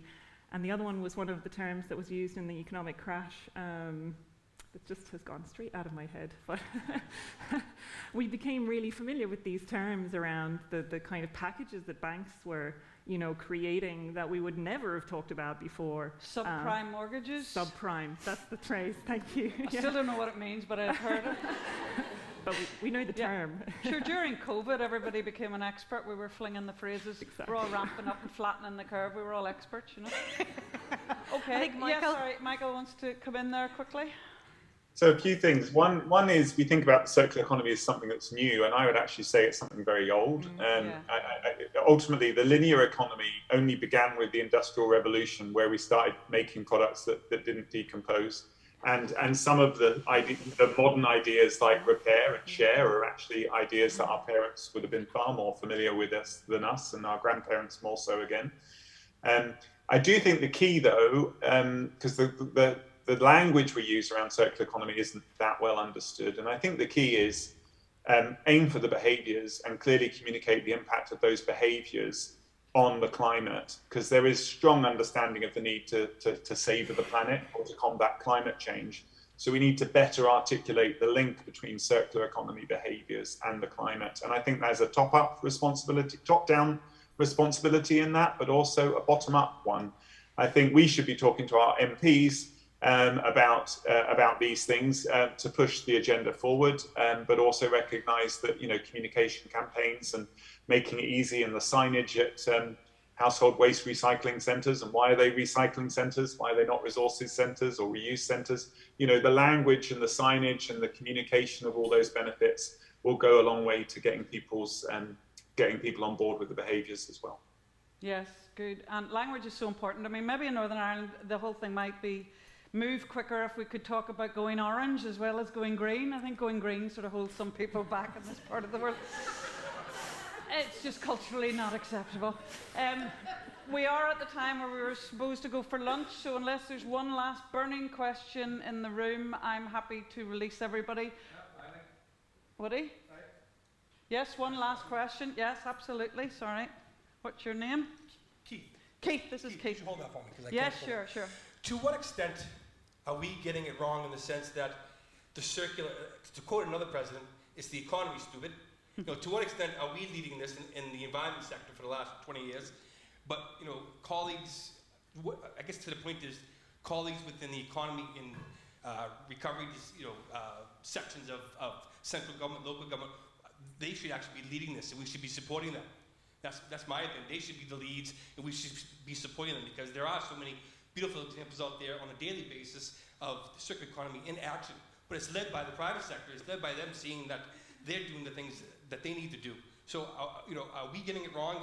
like for Circular Glasgow is led by the Chamber of Commerce. They see that the Chamber of Commerce is the key to getting the circular economy actually up in motion, rather than our sector will do what we've done all the time. So are we getting it wrong in the structure, in the setup? And that's my question. Who would like to take that? I'll start in saying... You and then Andy, and that'll do us. I'll start in saying that every part of, be it national government or local government, businesses, or the private sector or the third sector, all need to have an active part in taking action. One of the roles in terms of NIRN is we talk to government departments, we do position papers, we highlight that, you know, today there's a public procurement conference in Belfast talking about how you engage and produce or make social value now part of the tendering process. And I had a conversation with Conor Murphy to highlight that if we're doing that, we need to also embed, you know, circularity within that. So there is that bit about recognising that there are many different actors in this space, but how we can have influence in terms of the different actors in that. And that, you know, we all here today have a voice, and that, you know, if we believe that what we should be doing in terms of, you know, developing and pushing for policy change, then we have that opportunity of voicing that and encouraging governmental departments also. Andy, did you want to say something specifically? Yeah, thanks. We need to be sure that a circular economy isn't just seen as a nice-to-do bolt-on. So what we need is an economy that's circular, not circular economy. To try and we need to mainstream this activity so it becomes business as usual, business as normal in the future, and not just be a nice little extra thing to do to tick a box. And we're working with our economy colleagues along those lines, and that's why we've got resource efficiency and circular economy embedded in the business and industry chapter of the net zero plan, and circular economy is featured in our manufacturing action plan and economic action plan. But I know the same in other governments as well, of course, across the whole of the UK. So I think you know, we're all working towards that aim. Yeah, I thought it was interesting earlier on when somebody asked about what's the target in Northern Ireland in the strategic framework for reuse, and Alberta said she couldn't answer that, and yet Claire, you said that in the south you have worked out how to measure reuse. You've got a target, or you've got a measure. There was something you said, and I thought, oh, that's interesting. Could Alberta go down over the border and find out how to do it? Yes, so we're expecting the publication of our bill, which will introduce a reuse target. Yeah, indeed. I think it was Rachel who expressed that they were also looking at a reuse target in the north, which would be amazing. And yeah, that piece of work, Q to Reuse, which was shown up there, is a methodology to help measure it. So there is now, I suppose, a pathway to having a target, introducing a target, and tracking it. Which would be government-led then, just as exactly what you're asking, you know, was the government doing enough? Okay, listen, thank you so much. Thank you again. Let's give a round of applause to all our speakers.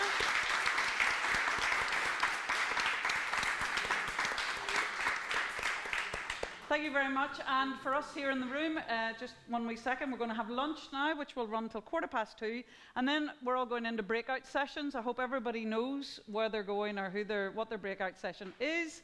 There'll probably be information downstairs, obviously, to let you know where to go. I'll see you back here at 3 o'clock. And over lunch, Stephanie Heckman is doing a graphic recording, which is a sort of relatively recent thing in this part of the world. So she's visually recording your thoughts, general quotes, points of view. So if you see her there doing stuff on a board, please do go over and engage with her and give your feedback to her. And she's going to sum up the conference at the end, so you might get on the big screen. So thank you, and see you back here at 3 o'clock. Thank you very much. Thank you. Bye.